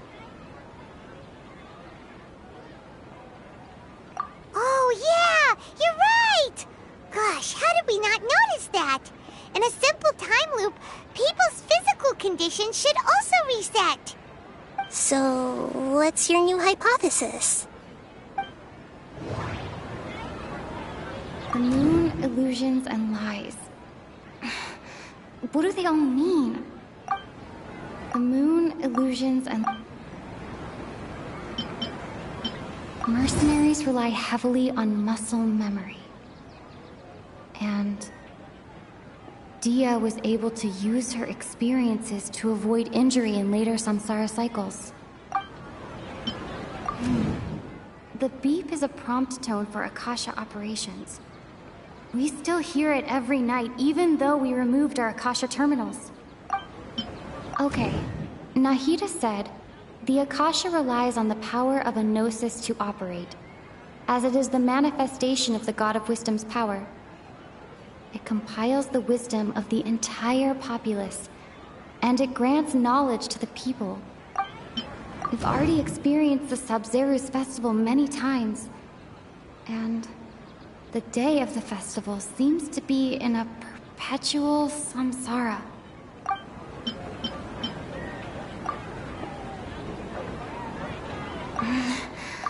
I can't seem to cohesively piece everything together.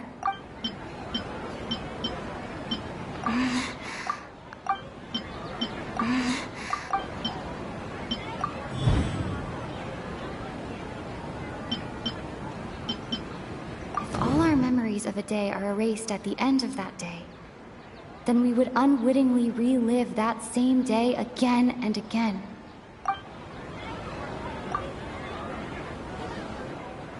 Oh! Then the beep we hear every night could just be indicating the deletion of our memories! That's why when we wake up, everyone thinks the Sub-Zero's festival hasn't happened yet! It's already the next day, but everyone still thinks it's the day before! But muscle memory can't be erased. That's why Dia has been getting better at using her greatsword. Now everything makes sense! A brilliant deduction. Nahida, tell us if we're right or wrong. To put it simply, it's as if you've mistaken a pyro crystal fly for a firefly in the night. You lost sight of its true nature because you focused too much on your perception that it glows. That isn't simple at all! Why don't you go talk to Miss Dia again? You might learn something new. Right! She did help us find our latest clue after all. Let's go!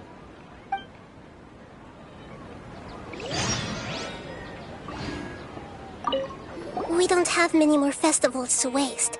Hurry and find the truth.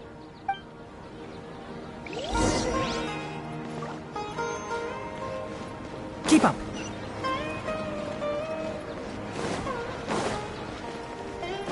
Ha!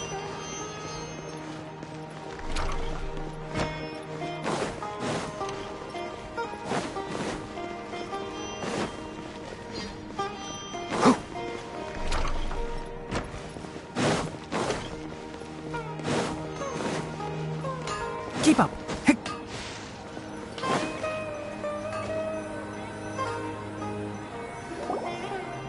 There you are. Really took me a while to find you. As expected, Dia also didn't get hurt today. Get hurt? Why would I? Don't underestimate me. Well, you're still getting used to your new greatsword. Huh.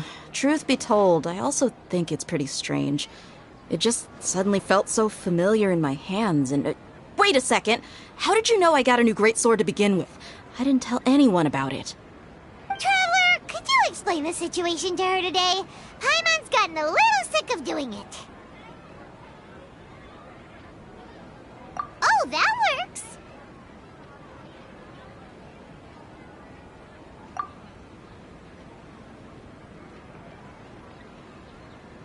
What happened to you guys while I was gone? Did you get brainwashed by some cult? Don't think too hard about it. Just take what we're saying at face value. All right then, let me get this straight. You're telling me that my body's already gotten used to this greatsword, but my brain just doesn't remember it? Yes, your memory's being erased every day. Then I'd have to disagree. That's impossible. Oh? Why do you think that? If we've actually been reliving the Sub-Zero's festival day after day, then what happened to the things we used, the money we spent, the food we ate? Common sense says my wallet should have emptied itself a long time ago. There's no way I wouldn't have noticed that.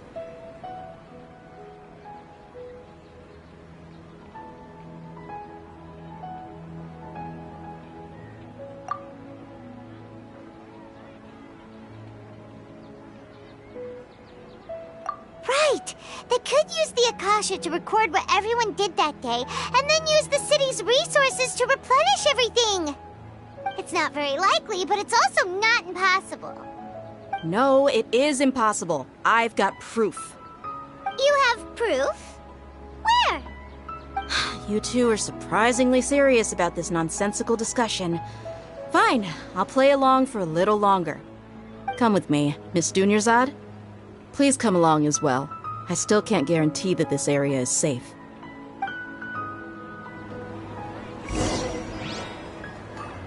Paimon can't believe it's Dia who wants to show us something this time. 2 days ago, we were the ones taking her to see Dunyarzad.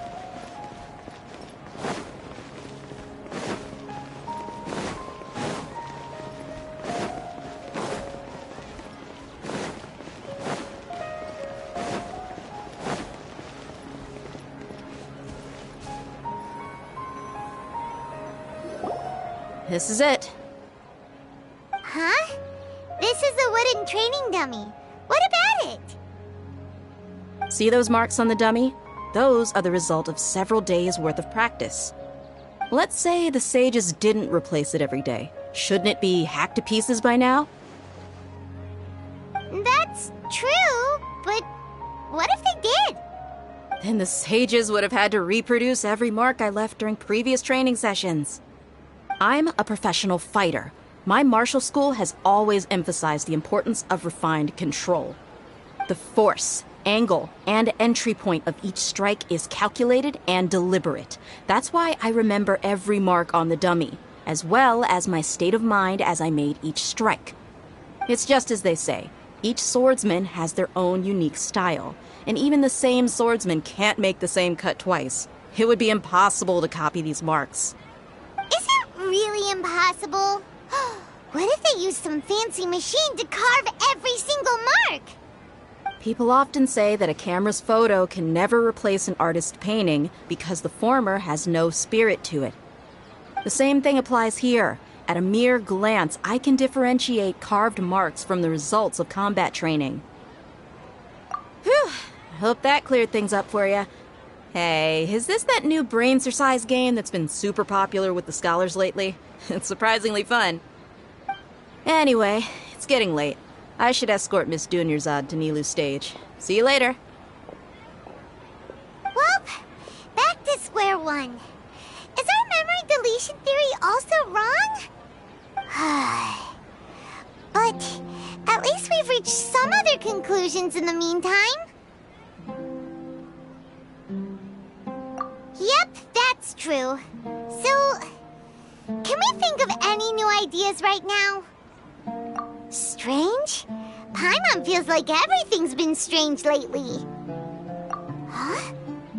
Leaving the city? You're right! It's really strange how we never thought of such a simple solution! Many things should become clear if we can confirm the flow of time outside of the city. Paimon can't believe it! Did we miss this because we're tunnel visioning too hard on our other theories? Or because we're just too tired? How about we go back and ask Nahida? Maybe we've forgotten something about leaving the city.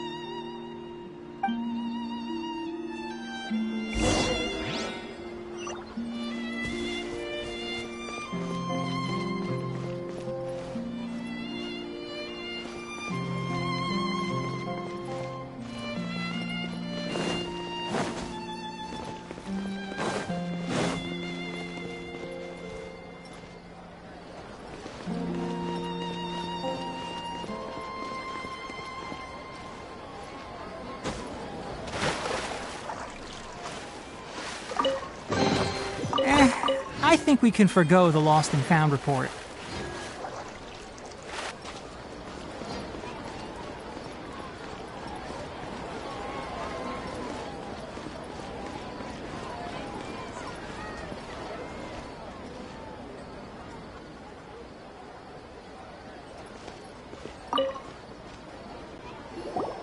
Nahida, we're back! You're back early today. Did you find something new? Sort of. We're mostly sure now that we're not in a time loop.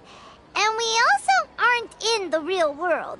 But at the same time, we have a new question. Leaving the city. As far as I remember, you've mentioned your plans to do that twice before. We did? But we don't remember anything. What happened after we talked about those plans? What did we say when we got back? Let me think.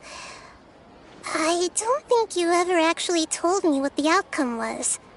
Oh, it's probably more accurate to say that both times you never came back the whole night. But you two sometimes stay out the entire night anyway, so at the time, I didn't think too much about it. It is true that sometimes we lose track of time during our investigations. Before we know it, it'll already be the next day.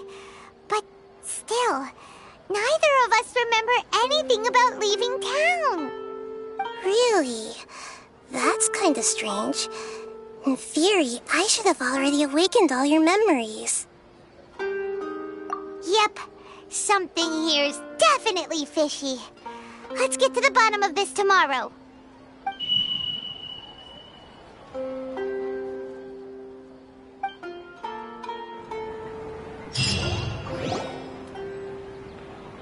Our memories are back!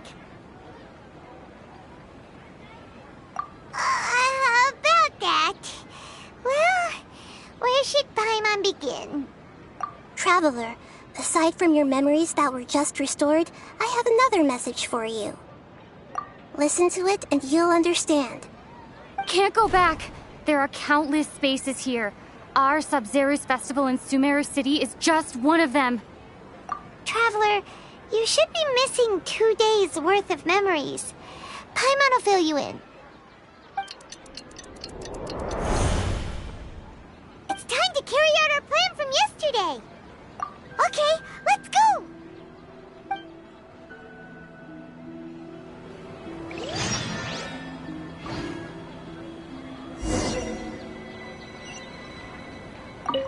We don't have many more festivals to waste.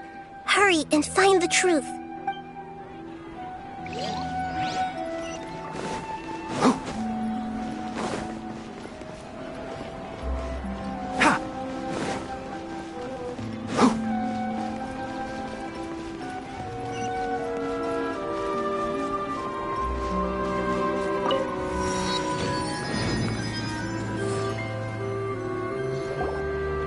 Why can't we leave the city? What is the Academia up to now? Don't ask me. It's not like I can tell you anything. This is a direct order from the Grand Sage. Just wait until tomorrow. I have a real emergency. My goods have already arrived at Port Ormos. If I don't hurry, they'll be stolen. That's your problem. Make sure you make a request in advance next time. But it's not like you can just predict business matters in advance.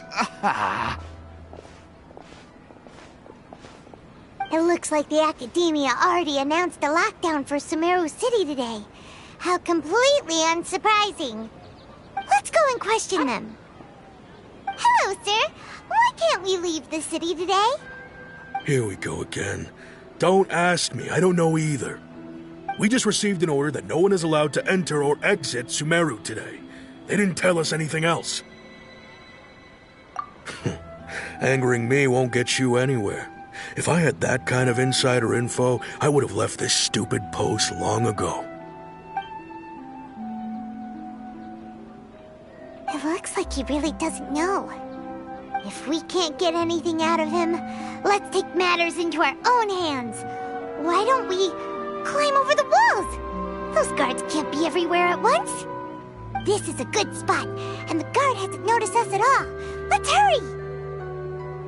Huh? Why? Are you going to leave Paimon behind?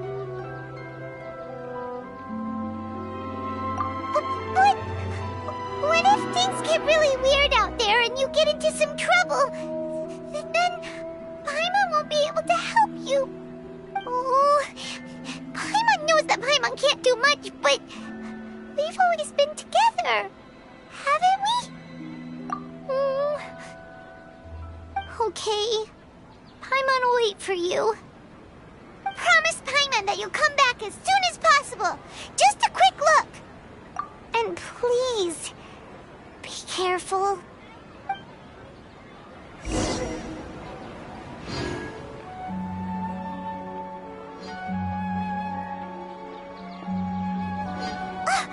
Memories!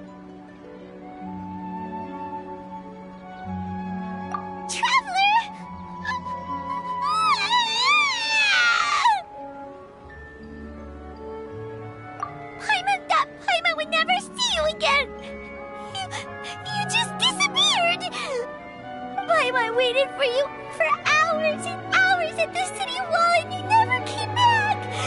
You promised Paimon that you were only taking a quick look. Paimon, calm down. She's here now. I don't think she understood what you were saying. Paimon doesn't care. Paimon wanted to go look for you, but you also said that Paimon should stay. Paimon was so worried and so scared the entire day.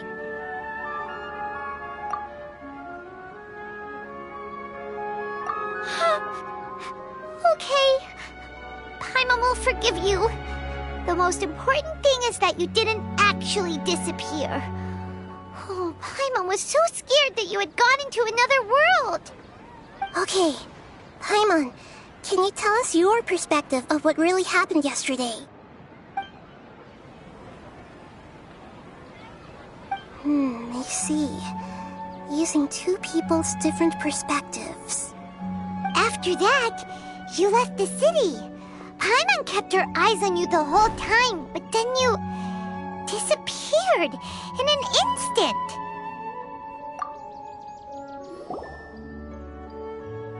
No way! Paimon was watching you with the fullest attention. What's your perspective, Traveler? You sure you don't have any memory of this? I guess that explains everything. You also lost your memories the last 2 times you tried to leave the city. Those days' memories can't be awoken. So, if we leave the city, our memories will be completely erased? It really sounds like something big outside of the city is being hidden on purpose. But this way, we'll also never discover what's outside. Something like a message? But how can we send it back? Don't look at me like that. I'm not used to being stared at. Well... Okay. You want something that can pass on messages, right? Give me some time and take care of Dunyarzad for me. Yep! Now we're talking!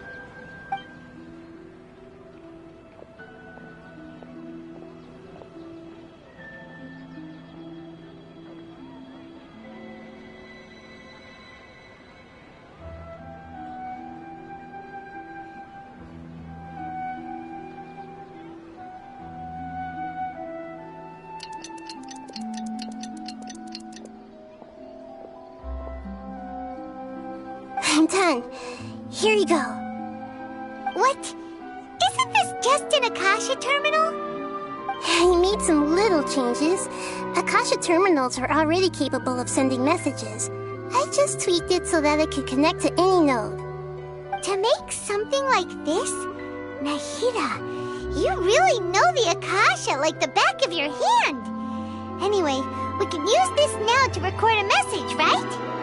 Yep. I'll help you save the messages. It should be pretty easy to use. I just can't guarantee the user's status and signal coverage when they're outside the city. We'll never know until we try. At least we're taking the initiative now. Let's go then. Let's expose those sages! All right. Paimon isn't as worried about being separated since it happened once yesterday. But Paimon still isn't happy about it. Okay, see you tomorrow, Traveler. That covers everything that's happened so far.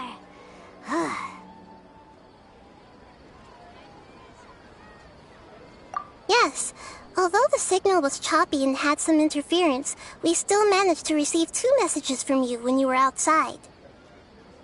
Okay, now that you understand what's going on, let's hear the messages together.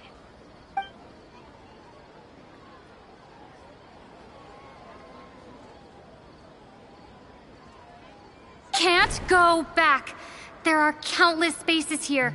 Our Sub-Zero's festival in Sumeru City is just one of them. I've entered another space. Before me are flowing sandstone and howling fish. Impossible and surreal sights.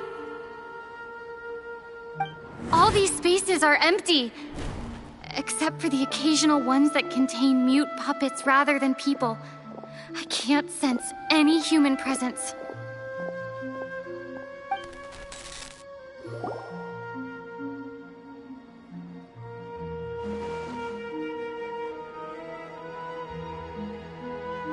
That's one heck of an info dump. It sounds like you left the Sumeru City space when you set foot outside of the walls. But everything looked completely normal when Paimon was looking out from the inside. That's unbelievable.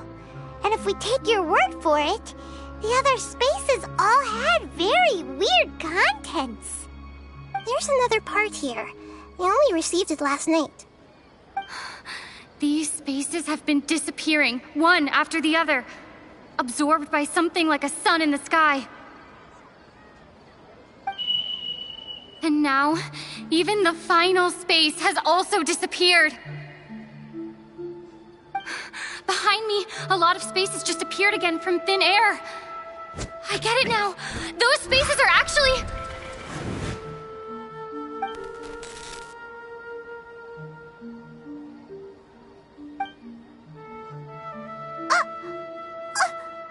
Why did the message end right there? What did the Traveler want to say? What are those spaces? Probably because yesterday just happened to end at that moment. Oh, right. Paimon did hear a beep from the Akasha. Did it come from here or from the message? The message. It should have come from the Traveler's Akasha terminal. After the beep, Traveler said even the final spaces also disappeared. Traveler, what do you think that final space could have been? All the bizarre spaces I saw outside the city had one thing in common. A lack of human presence. Was that space actually the real world? But wouldn't a real space just randomly disappearing like that be catastrophic? My impression is that each day in this samsara only ends at the sound of that beep from the Akasha.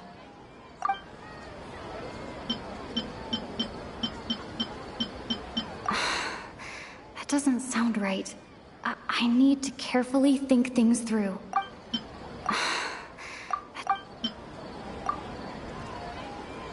Oh, so that's what it is! After the sound of the beep, the final space, the Sub-Zero's festival, also disappears, and we're taken to the next day. Later on, Traveler also mentioned a bunch of new spaces materializing behind them. Do lots of new spaces appear every day? Paimon's head is spinning. Just what are these spaces anyhow? Well, consider this. For all the horrors of the Archon War, at its heart, it was just a game where a bunch of gods fought over 7 seats. So no matter how strange or spooky things may look on the surface, maybe all they point to in the end is a small and simple secret. Wow, the Archon War, huh? That's an analogy and a half.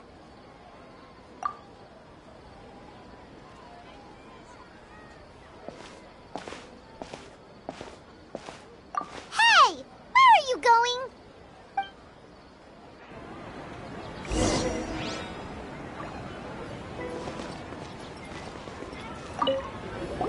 Well, consider this.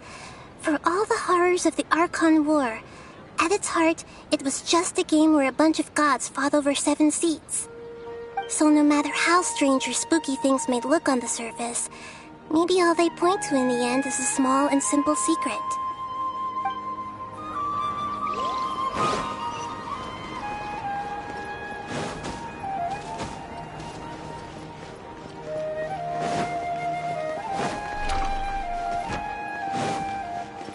Keep up!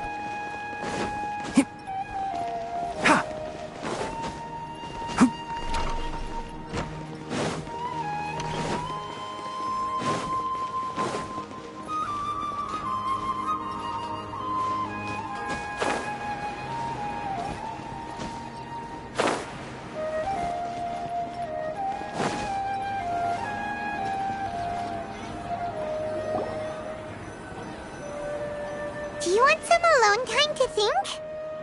Alright then, Paimon won't disturb you.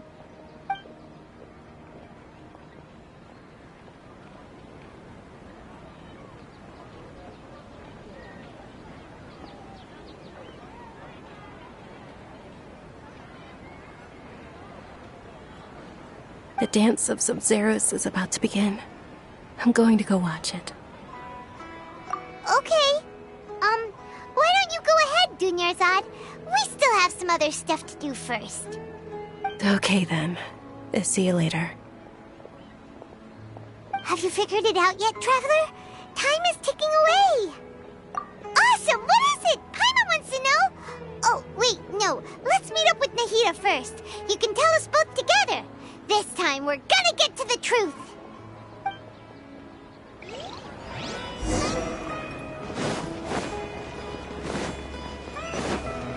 Keep up. Ha!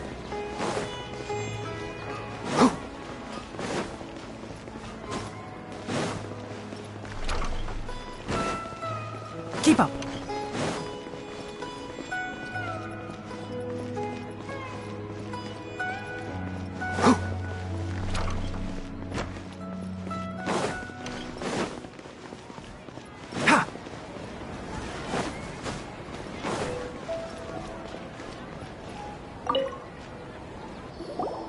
You're back. I've been waiting forever for you two. Judging by the looks on your faces, are you ready to take your Sub-Zero's exam and graduate from the festival? Okay. First off, have you discovered the hidden truth?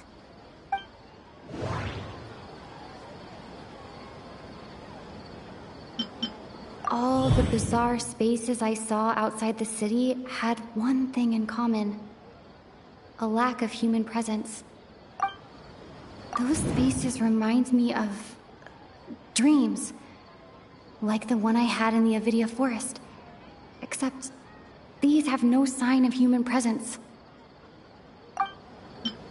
The moon, illusions, and lies. People in Sumeru don't dream. What a strange phenomenon. I've already experienced the Sub-Zero's festival many times, and... Okay, Nahida said, the Akasha relies on the power of a Gnosis to operate, as it is the manifestation of the God of Wisdom's power. It compiles the wisdom of the entire populace, and it grants knowledge to the people.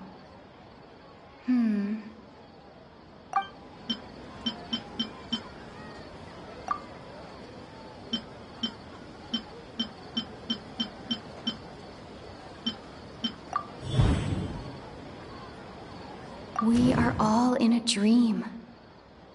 It isn't that the people of Sumeru don't dream. Rather, the Akasha is taking their dreams from them. People in Sumeru think they don't dream, but the truth is the Akasha steals their dreams without them knowing it. And those spaces with no human presence are stolen dreams without their host. That would explain why they sounded so weird when she was trying to describe them. Huh. So people in Sumeru do dream after all. In fact, we're all in one big dream together right now. Correct answer. Now, how did you conclude that the Akasha is capable of this? The Akasha relies on the power of a Gnosis to operate.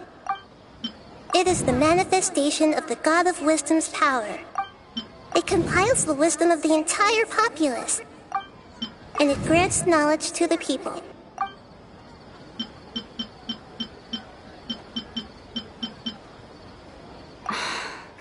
That doesn't...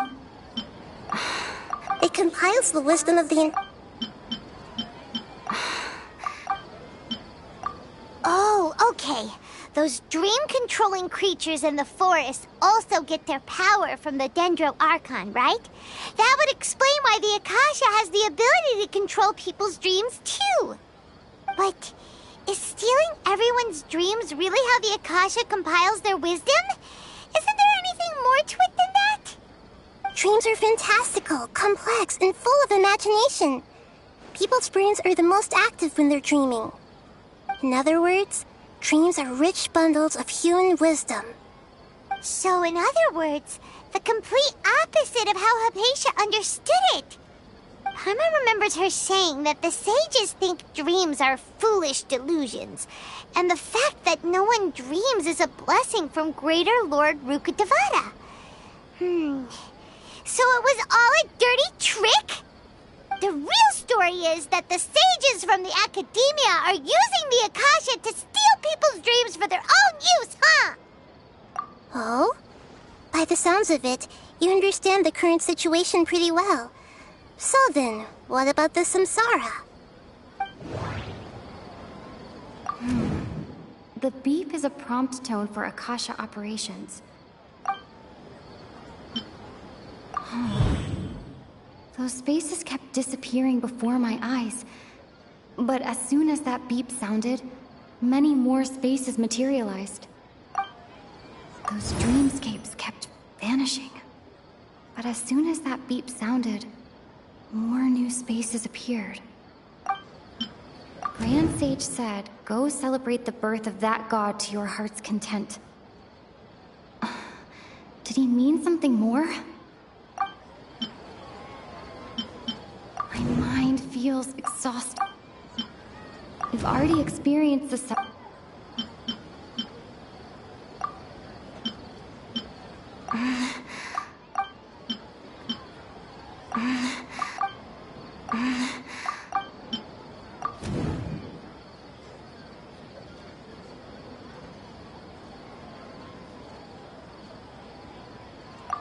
Correct. The Akasha is keeping each person's brain in a constant dream state, but also separating their consciousness from their own dream. Their disembodied consciousness is placed inside the collective dream of the Sub-Zero's festival along with everyone else's, while their now vacant dreams are harvested by the Akasha. No one is any the wiser as another day passes in the dream, and so begins another samsara cycle. People wake up to yet another dream about the Sub-Zero's festival. The dreams that belong to them are once again harvested by the Akasha, and so it continues. So, this is like a dream factory, and the Akasha is a dream harvesting machine. Did Paimon get that analogy right? Very good, Paimon. Using analogies well is an excellent habit to get into. Okay, so that beep we keep hearing is actually from our real-life Akasha terminals. Taking off our terminals in this dream doesn't do anything. Alright, last question. Who am I?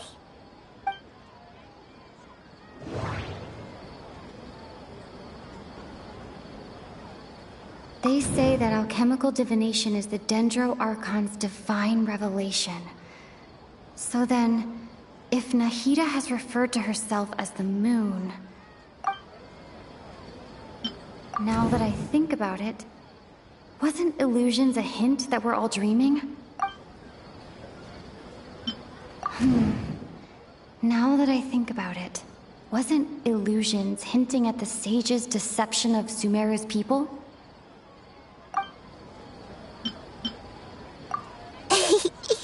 So you noticed. I thought that one would be the hardest question. That's why I put it last. That wasn't hard at all. Even Paimon guessed that. Everything about you is different. We just didn't want to expose you is all. Now that you mention it, Nahida, you've been hinting to us since the very beginning. It's funny. Thinking back to when we were asking all over the place for info about Lesser Lord Kusanali, Paimon didn't expect to meet you like this. Yes, those can wait until we're back in real life. On the other hand, I'd be happy to answer any more questions you have about here and now.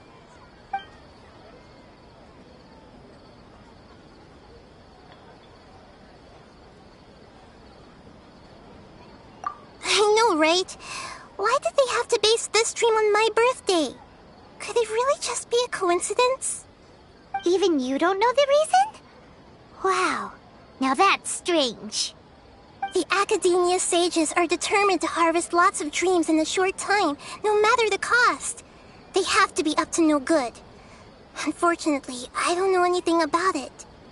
Traveler, do you have any information?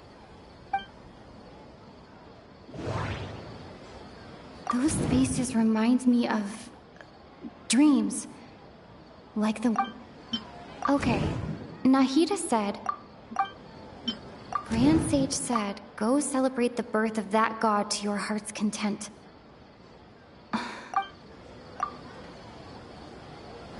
celebrate the birth of that god? Could it mean...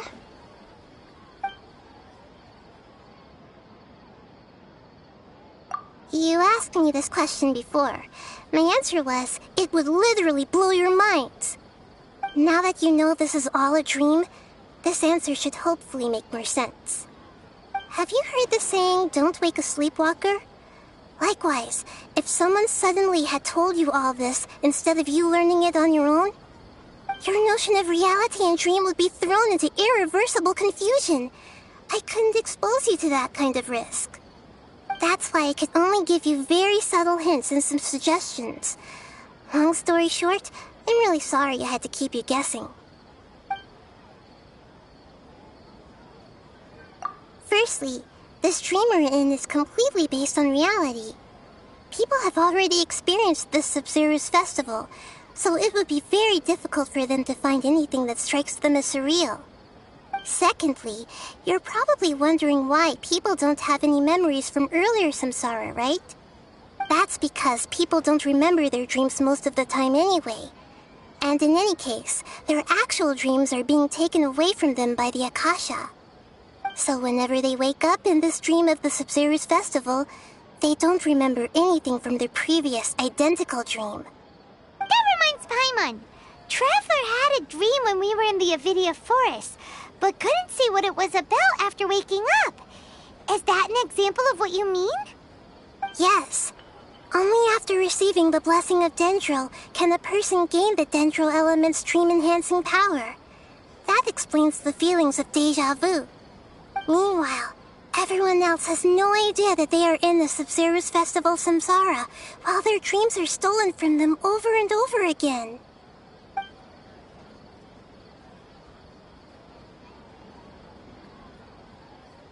Can humans really keep dreaming forever like this?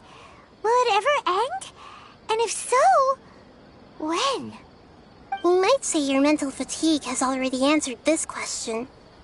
Eventually, there's only so much that people can tolerate. Especially those whose health is compromised to begin with, like Dunyarzad. This relentless exploitation takes an even harder toll on them. People's lives are at stake here, and nobody knows a thing! We've got to put a stop to this!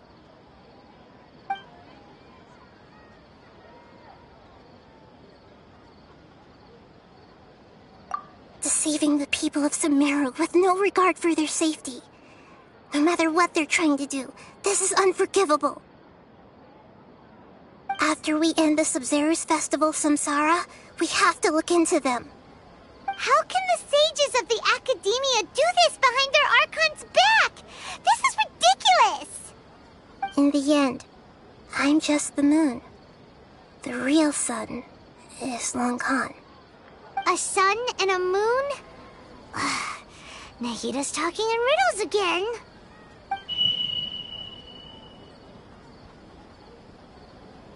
Oh, we're out of time today! I'll tell you how to break free of the samsara tomorrow.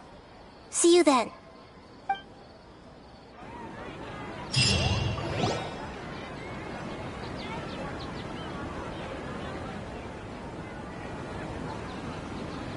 Good morning, Nahida. Wait. Now that Paimon remembers everything, should we instead say good morning, Lesser Lord Kusanali? Hey! What's wrong, Nahida? You don't look too good. I'm afraid that what you're thinking right now is correct. Did Dunyarzad already disappear? No way! Are we too late? The real Dunyarzad's consciousness has indeed disappeared. It can no longer endure the constant dream harvesting.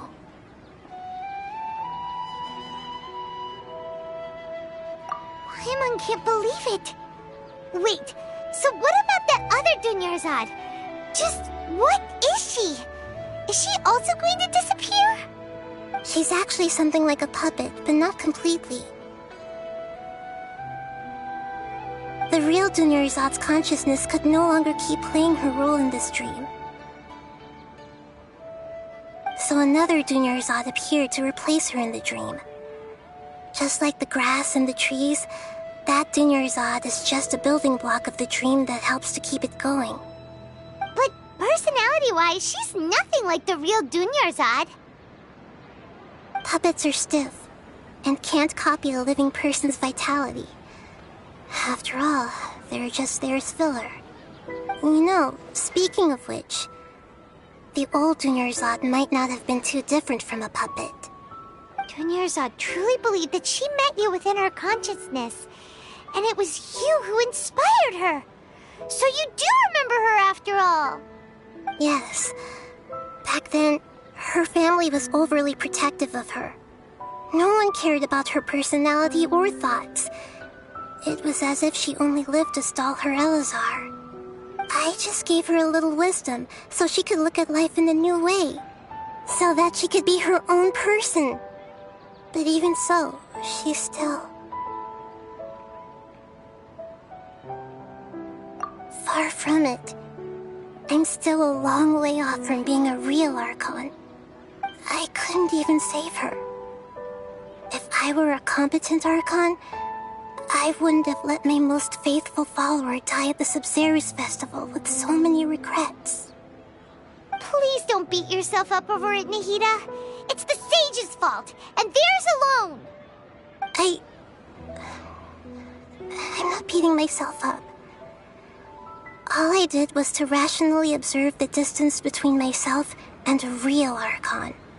Don't be like that, Nahida. Even real Archons are still allowed to be sad.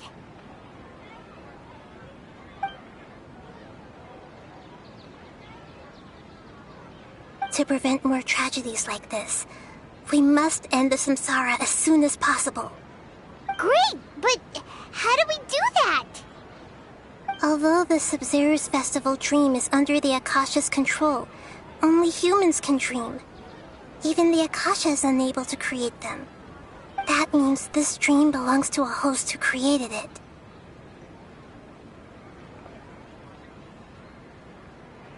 Huh? So, how should we find that person? Well, if this is someone's dream, then everything here must come from deep within their consciousness. Which means, with the power of imagination, they can change anything in this dream. Imagination? What do you mean by that? Imagination means breaking through what you perceive as normal. Like when a server at a tavern brings a plate to you, you'd naturally assume that food is on it. However, if you're the dream's host and you become aware that you're dreaming, when you imagine gold and more on the plate, the dream will respond in kind, and the server really will bring you gold and mora. But right now, our host is unaware that this is a dream. No matter how many times they're served, it will always be food. Find some way to make that person realize that they're dreaming. Usually, once that happens, the person will wake up and the dream samsara will be broken. How are we going to find them, though? If it could be anyone, it'd be like looking for a needle in a haystack. And even if we did find them, how are we supposed to make them realize they're dreaming? After all, like you said, don't wake a sleepwalker. It's extremely difficult, yes. But the only ones who can do it are you two. Remember, everything you've achieved up to this point has all been for the sake of finding the host and ending the samsara. As for me, during this time, I'll be out of town. Out of town? Are you going to that place full of dreams where the Traveler went? Yes. I want to try something. There must still be a small wisp of possibility. Hurry and go. Dreams are supposed to be fantastical, romantic, and full of pleasant surprises. Unnecessary things like this samsara need to end. Paimon's still a little upset that we've come this far only for Dunyarzad to... She was such a good person, with such a simple wish. But fate was against her.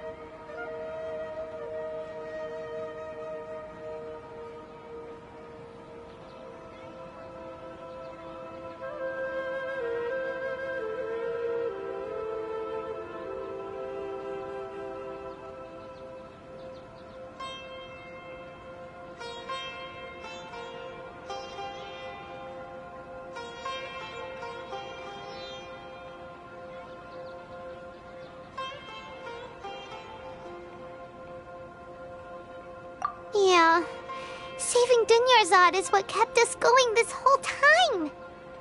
But we mustn't lose hope, Traveler. Dunyarzad would definitely want to see us save everyone else. So let's break the Samsara for her sake. Paimon's wondering, do you think the sages would get one of their own to be the host of this stream? Feels like it would be easier to control it that way, no?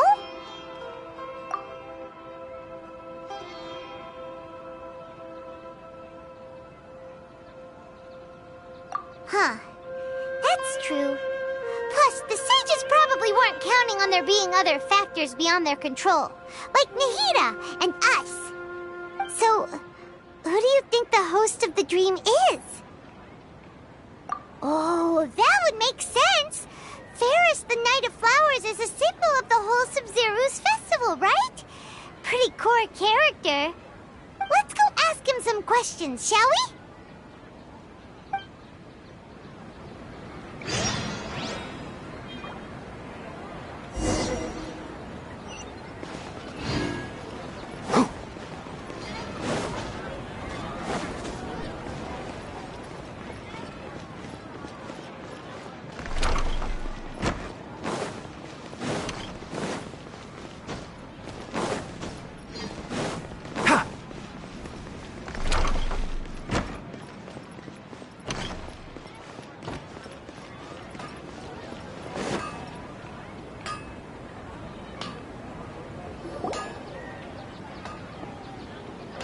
You're back.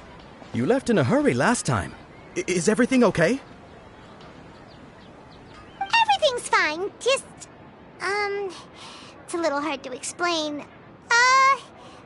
Would you mind taking part in a little experiment with us? An experiment? That came out of nowhere. I'm listening, though. What do you need me to do? Could you make a wish?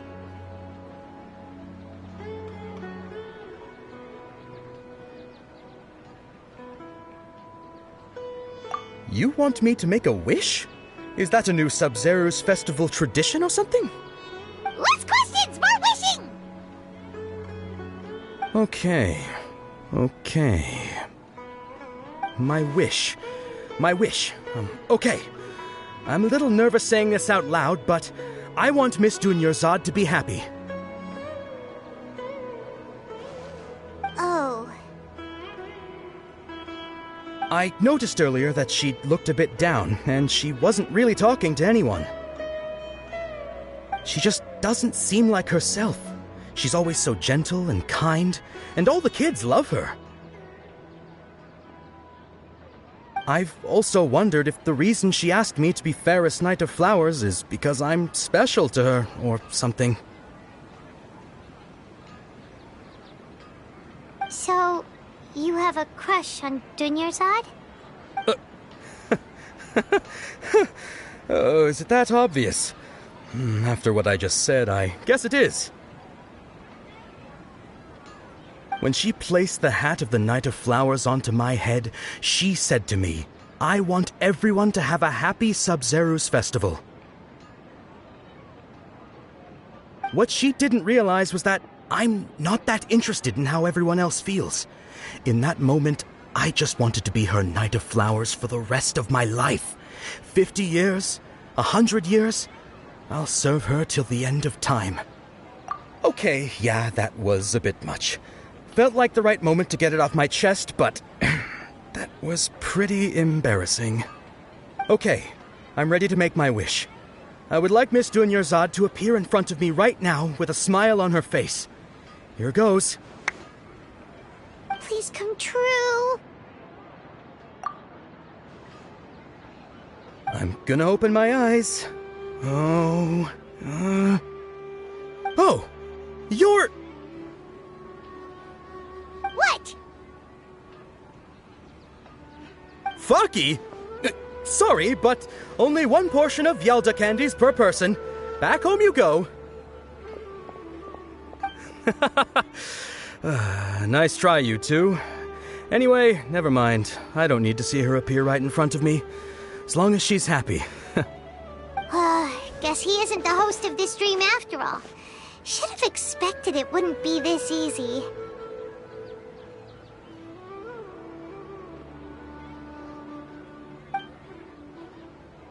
It seems like everyone who knows Dunyarzad loves her, but none of them has any idea that she...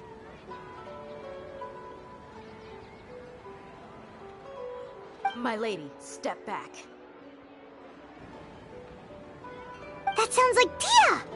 Oh, right. This is when Dunyarzad bumps into the kidnappers. Huh?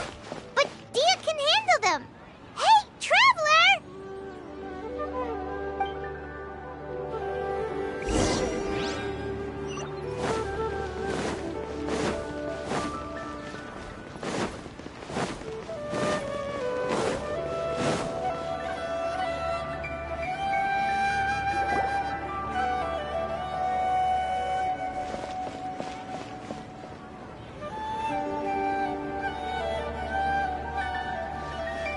Oh, it's you. Great timing. Please take...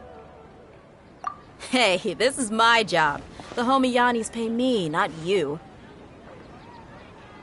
You... Fine, alright. Knock yourself out. Why are you so worked up anyway? It's not like I don't trust your fighting skills. Anyway, watch yourself.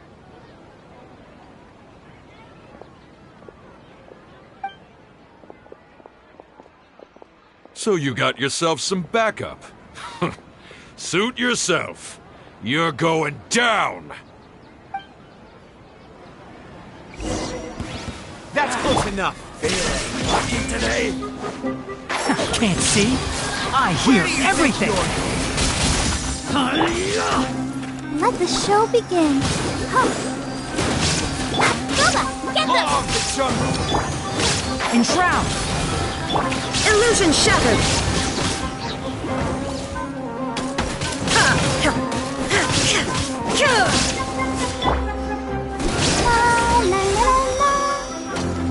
There is no escape! Keep up. Need.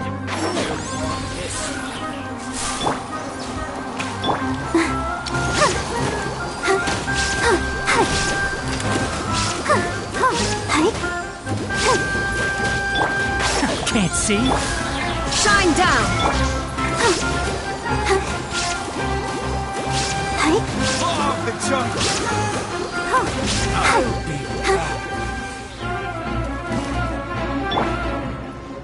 One with the forest. There is no escape!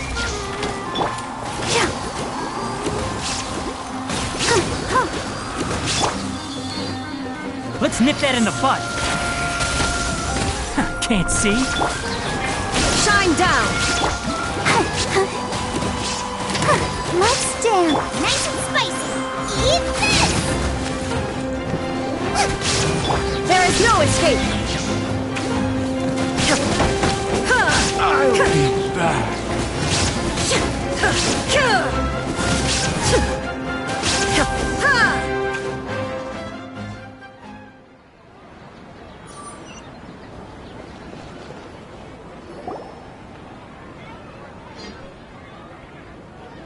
Traveler, were you just taking your anger out on those guys? You and Nahida both. Dunyarzad wouldn't want to see you two like this.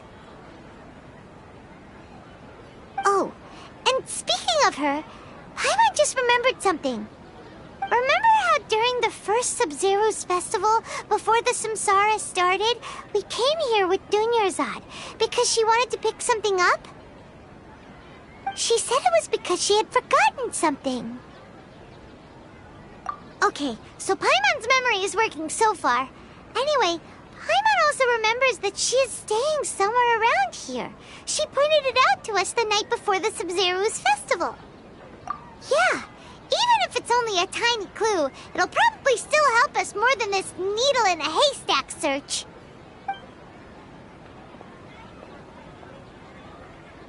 This is the place! It's rude to enter other people's spaces without permission, but desperate times call for desperate measures! Hey! The windows are unlocked! Okay, Paimon's gonna take a peek inside.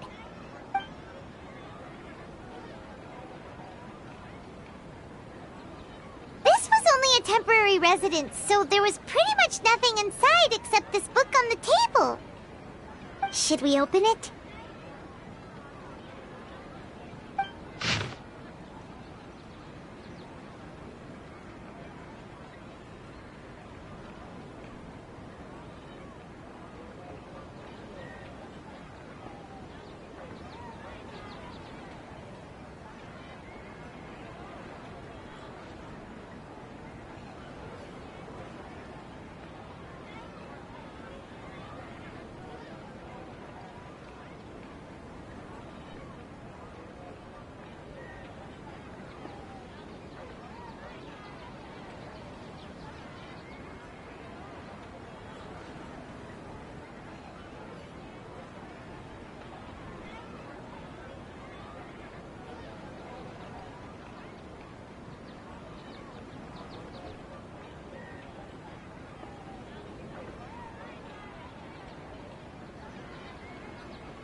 Wow.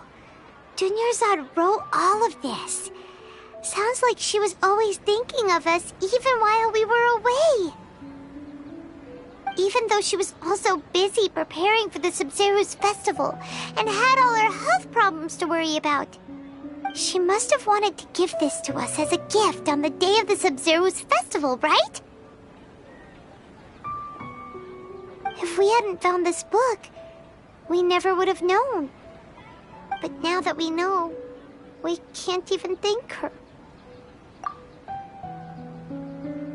Hey! Where are you off to now?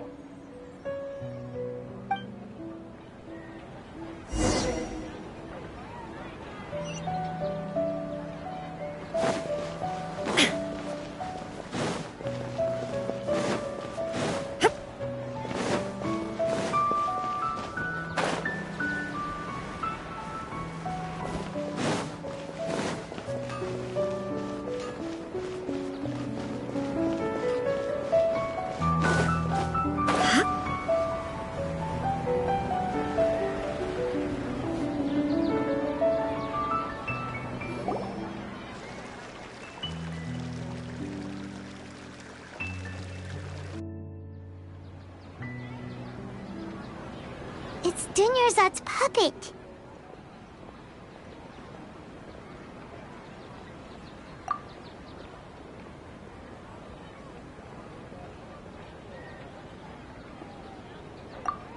Traveler? You must be exhausted. Come to think of it, we've been stuck in this place for a really long time.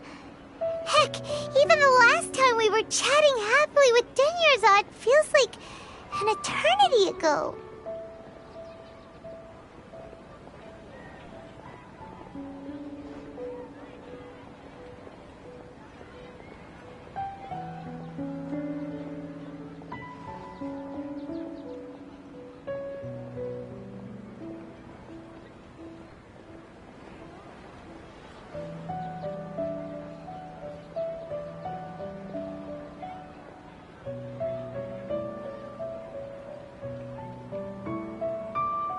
Paimon still remembers when we were sitting here, and the way her eyes sparkled when she talked about Nilu's dance of Sub-Zerus.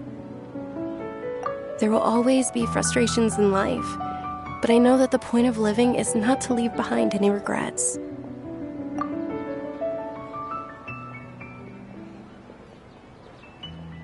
That was what the real Dunyarzad said, wasn't it?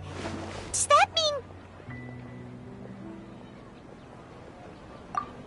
Yes, Traveler. What is it? Oh, so she's still just a puppet.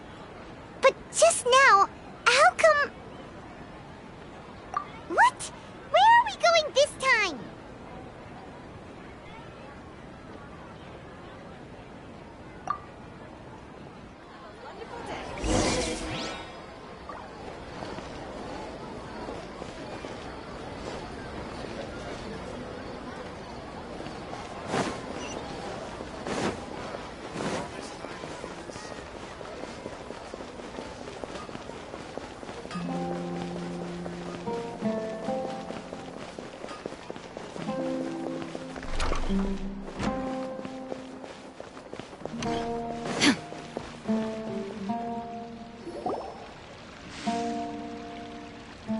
If you continue to resist, we will have to order an investigation into every single event organizer. The Grand Sage has already granted you much leniency. I advise that you exercise tact. How did things turn out like this?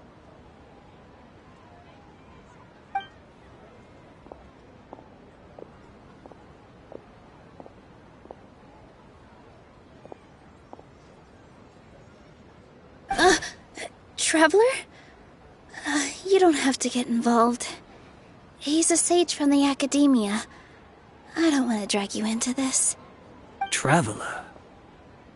Traveler? What the heck are you doing? If you get arrested by the Academia, that's another day gone to waste!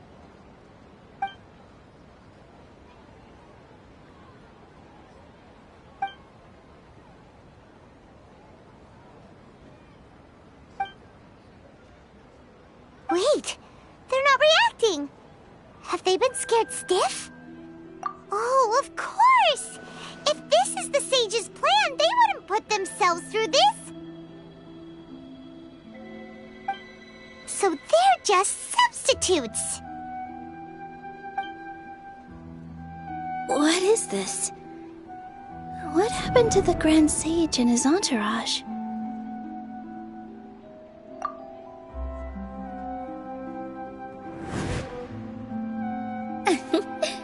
Like I said, they symbolize the goddess of flowers. It's just a shame that all the real Padisaras went extinct after her death. Yes. The Greater Lord brought forth new Padisaras in memory of the goddess of flowers. But she ultimately could never truly replicate that beautiful shade of purple.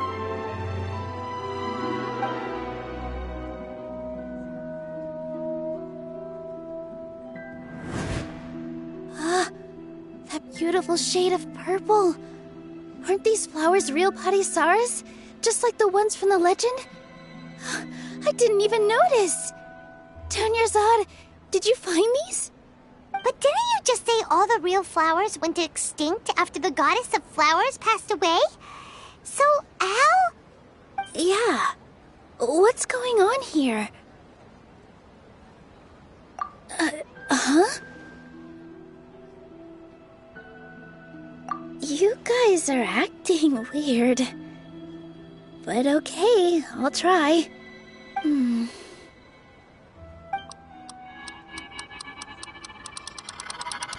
Hey!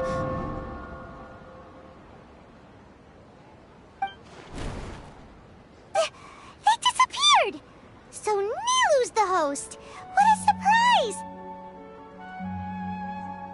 Purple Padisaras don't exist in the real world anymore. But in Nilu's subconscious, they can appear as decorations on the stage. It's just like the example Nahida told us. People assume there will be food on a plate, and Nilu assumed there would be real Padisaras in the flower pots. So when you saw the flowers, you instantly knew it was Nilu? But if we want to end the samsara, we need the host to become aware that they're dreaming. How should we make Nilu realize that? Am I dreaming? Huh?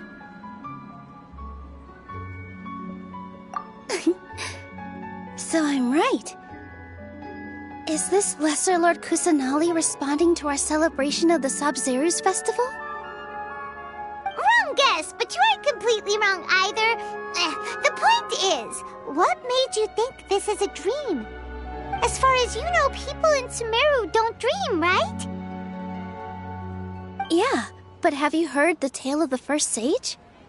To prevent a calamity, he went on a journey to find the Dendro Archon. Ooh, sounds familiar.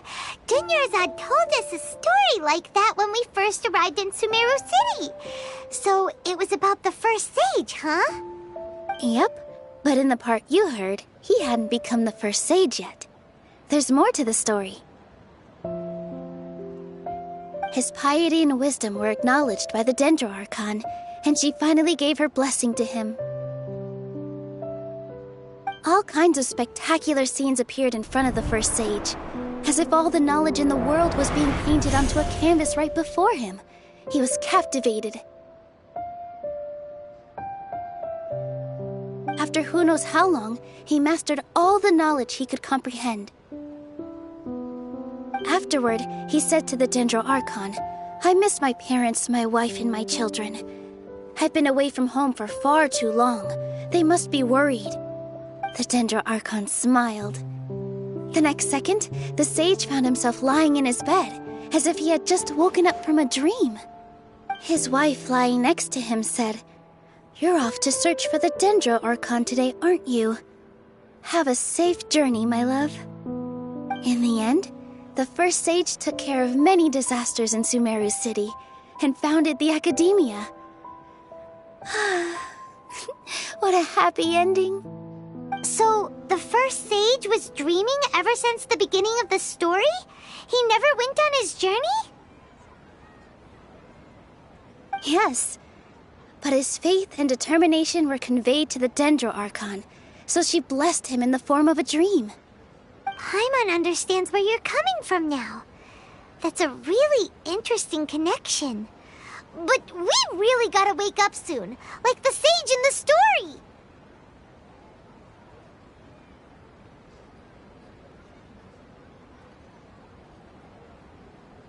I see. Well, it just so happens that today's Sabzeruz festival is almost over too.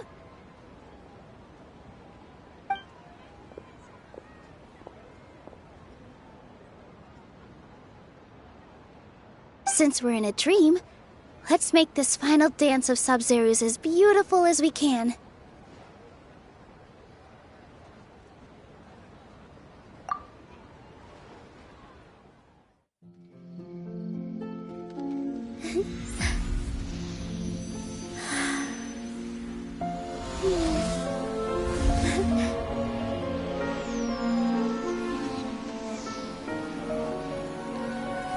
The wait is over, everyone. I dedicate this to our god, the dance of Sabzeruz.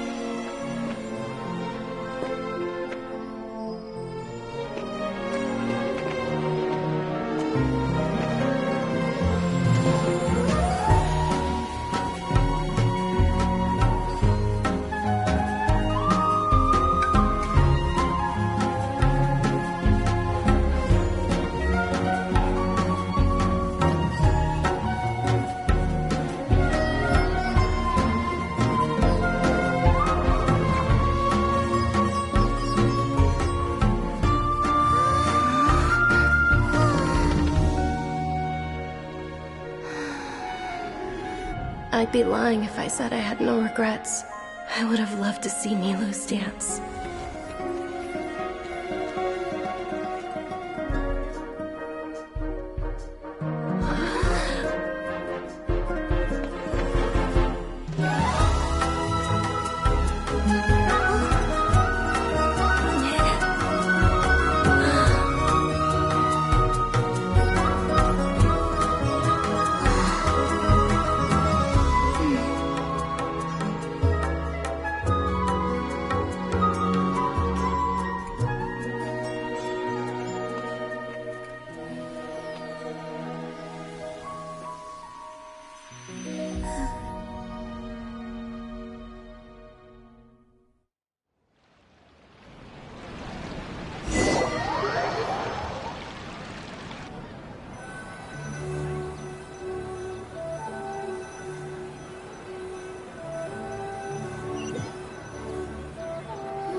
Archon feels like she's been asleep for the longest time. Paimon's head feels super heavy. Did we oversleep?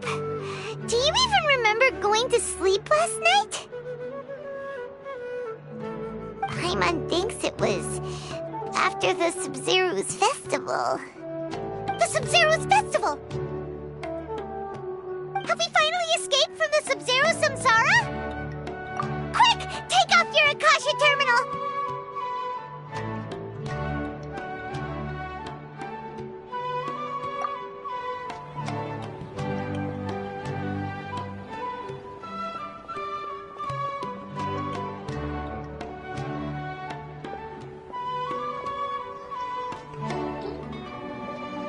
She's not in her room. What happened? Huh? What usual spot?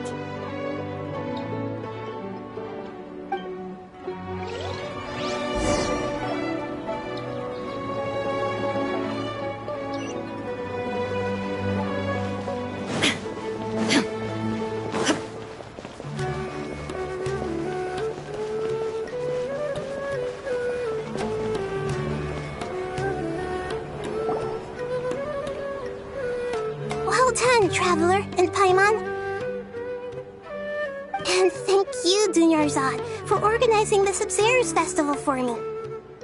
I'm sorry, who are... Dunyarzad! You're okay! Oh, don't scare us like that! Oh, Traveler Paimon. I have something amazing to tell you. I just had a dream, and I saw Nilou performing the dance of Sub-Zeros.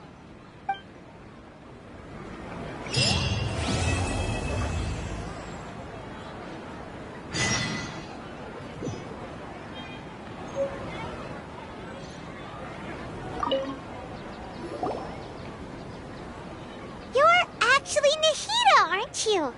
Paimon felt like Catherine was acting weird when we met at the Sub-Zero's festival. And... Dunyarzad, did you save her? It's a really long story. We shouldn't disturb her. Her consciousness is still weakened. Let's chat somewhere else. How about by the Traveler's favorite bench?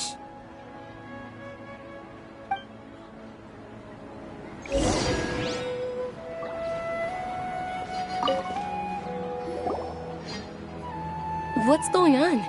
Why are you two so excited to see me? Hasn't it only been a night? It's actually been much longer than that. Oh? Strange. Was I really asleep that long? No wonder I have such a headache.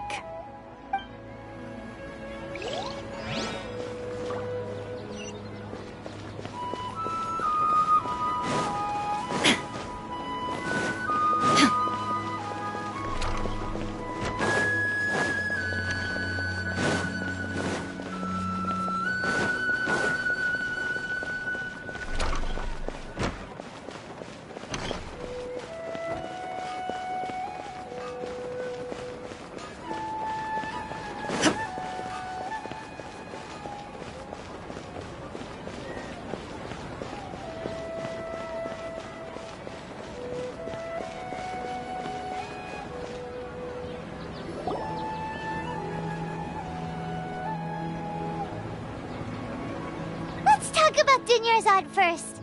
It's such a relief that she's all right. After we parted on the last day of the Sub-Zero's festival, I left the city and saw what the Traveler had described. Among the countless dreams, I found one that was growing fainter and fainter. This proved my suspicion. Once Dunyarzad could no longer bear the Akasha harvesting her dreams, her consciousness began to dissipate. But this also meant it escaped the Akasha's control. Such a small fragment of consciousness can't last for very long, though. It will return to its original dream, where both will gradually fade until they completely disappear. I used all the power I had to keep her dying dream alive as long as possible, but it still wouldn't have lasted for much longer if it hadn't been for you two breaking the samsara. So it looks like we did manage to save Dunyarzad in the end. Not a moment too soon. Huh? Why are you two smiling so happily? I thought you'd be so moved that you'd start crying. I need to spend more time observing human emotions. Both are fine. Everyone reacts differently. Alright, you two must have a lot of other questions for me, right? After all, you saved my faithful believer. As your reward, I will answer any and all questions. At the Avidia forest, there was this incense that made the traveler fall unconscious and dream of a huge tree and a red sky. You also heard someone's voice, right? It said world and forget me. Yeah, so you do know! We've been wanting to ask you what that was about, and if the red sky was related to Conria. It seems like the traveler established a connection to Irminsul. That was a message left by Greater Lord Rukkhadevata's residual consciousness in Irminsul. Perhaps her last memory before she died. As you two probably know, Greater Lord Rukkhadevata disappeared after the disaster in Conria. The timings of these events do line up, so your suspicions are reasonable. A message from Greater Lord Rukkhadevata? We thought it was from the Scarlet King! The Scarlet King? That god who died even longer ago? Some present-day desert dwellers still worship him. You probably just heard some of their conspiracies. Okay, so what does the message mean?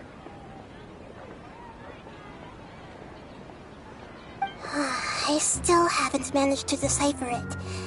Even the Akasha isn't currently capable of doing that. Greater Lord Rukkhadevata's residual consciousness in Irminsul seems to be contaminated with something that has a very dangerous aura to it. Many devoted scholars go mad as soon as they connect their consciousness. I've warned the Academia about this many times, but people still keep falling victim to it.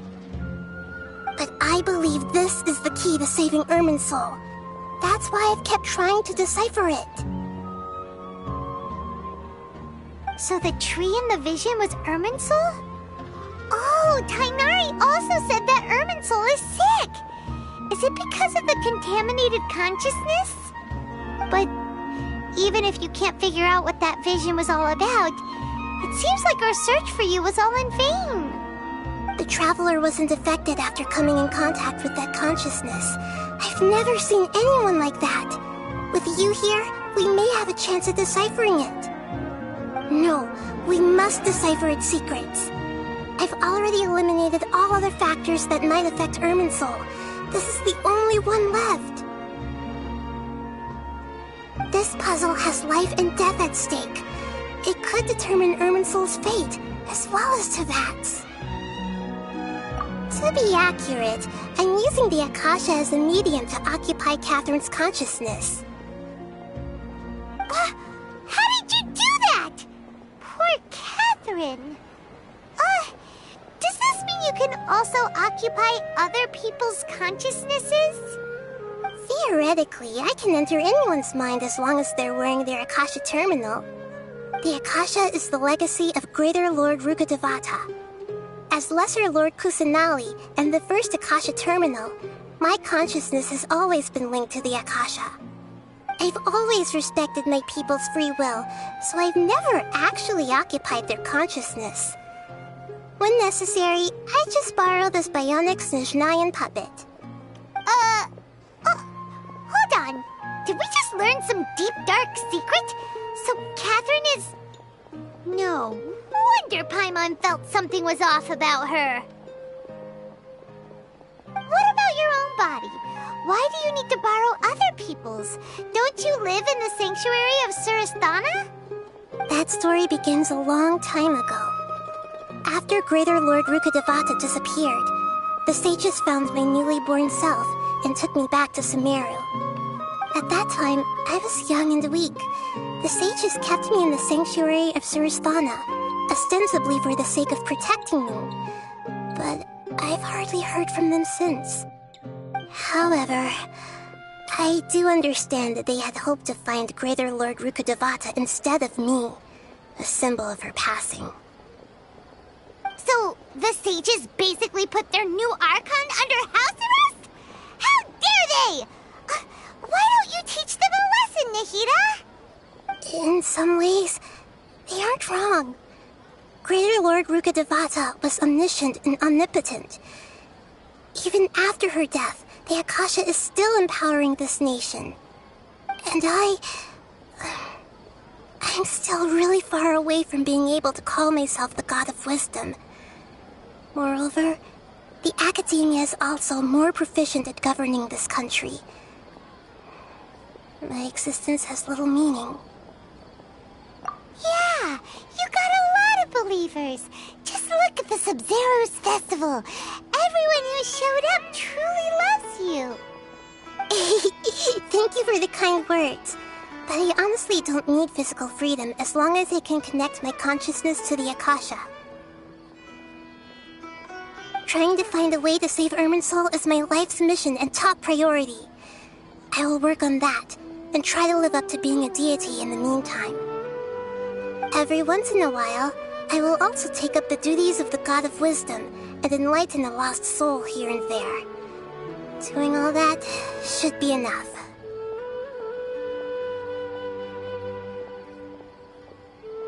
There's never been any big problems with the Academia's governance of Sumeru. This is the first time I've seen them step out of line. I wonder what caused them to go down this path, and what they hope to achieve. Even though the city's residents haven't noticed anything strange, if the Traveler hadn't broken the Sub-Zero Samsara, the situation could have become dire. I tried to do some investigating in the Akasha, but I couldn't find anything suspicious. And all the people of interest seem to purposely avoid wearing their Akasha terminals. I think they're deliberately trying to hide something. Oh, that reminds Paimon. In Gandharvaville, there was a sage who had invited Kainari to join some kind of project. Could it be related? Regardless, I need to first investigate the sage's motives, make things right, and punish them if needed. But I'll have to be discreet, or they'll see me coming. You mean how the Akasha stops you from having dreams? Yeah, it's been such a long time. No one's noticed something's up? It's not that no one noticed. It's more like no one cared. Ultimately, it's all rooted in the sage's misdirection. Misdirection? The sages convinced everyone to believe that being unable to dream is a sign of rationality and wisdom. Not dreaming is a badge of honor in Sumeru. Even if the truth is that their dreams are being reaped by the Akasha. With their propaganda in place, the sages can maximize their use of the Akasha to facilitate their research. Besides, Greater Lord Rukkhadevata must have created the Akasha in the hopes that it could be used to its full potential. That's why I've never come out strongly against this. Anyway, the perspective advocated by the sages drowned out any voices of doubt. By now, even those who never use Akasha terminals find it too shameful and embarrassing to talk about their dreams. Got it! I hope my answers were satisfactory, seekers of knowledge. To be honest, maintaining Dunyarzad's fading dream took a lot of mental energy. I think I may need to rest for a while. Oh, and you don't need to worry too much about the sage's activities for now. The Akasha won't be able to conduct another project on the scale of the Sub-Zero Samsara in the immediate future. Go and get some sleep. Leave everything to us. What a relief.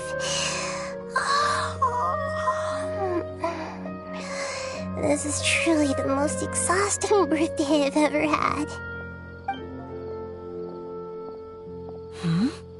Traveler? Paimon? Why am I here? Do either of you know? Maybe you were sleepwalking. You know you can't wake up a sleepwalker. We happened to walk by, so we thought we'd wait for you to wake up. I see. Huh.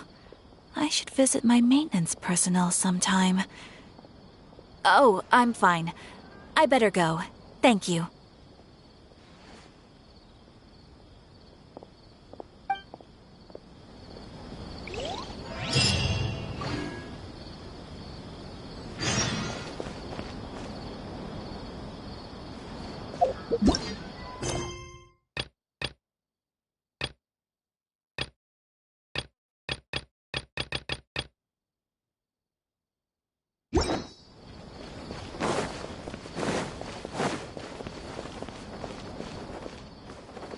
Ad Astra Abyssosk. Welcome to the Adventurers Guild.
Yeah.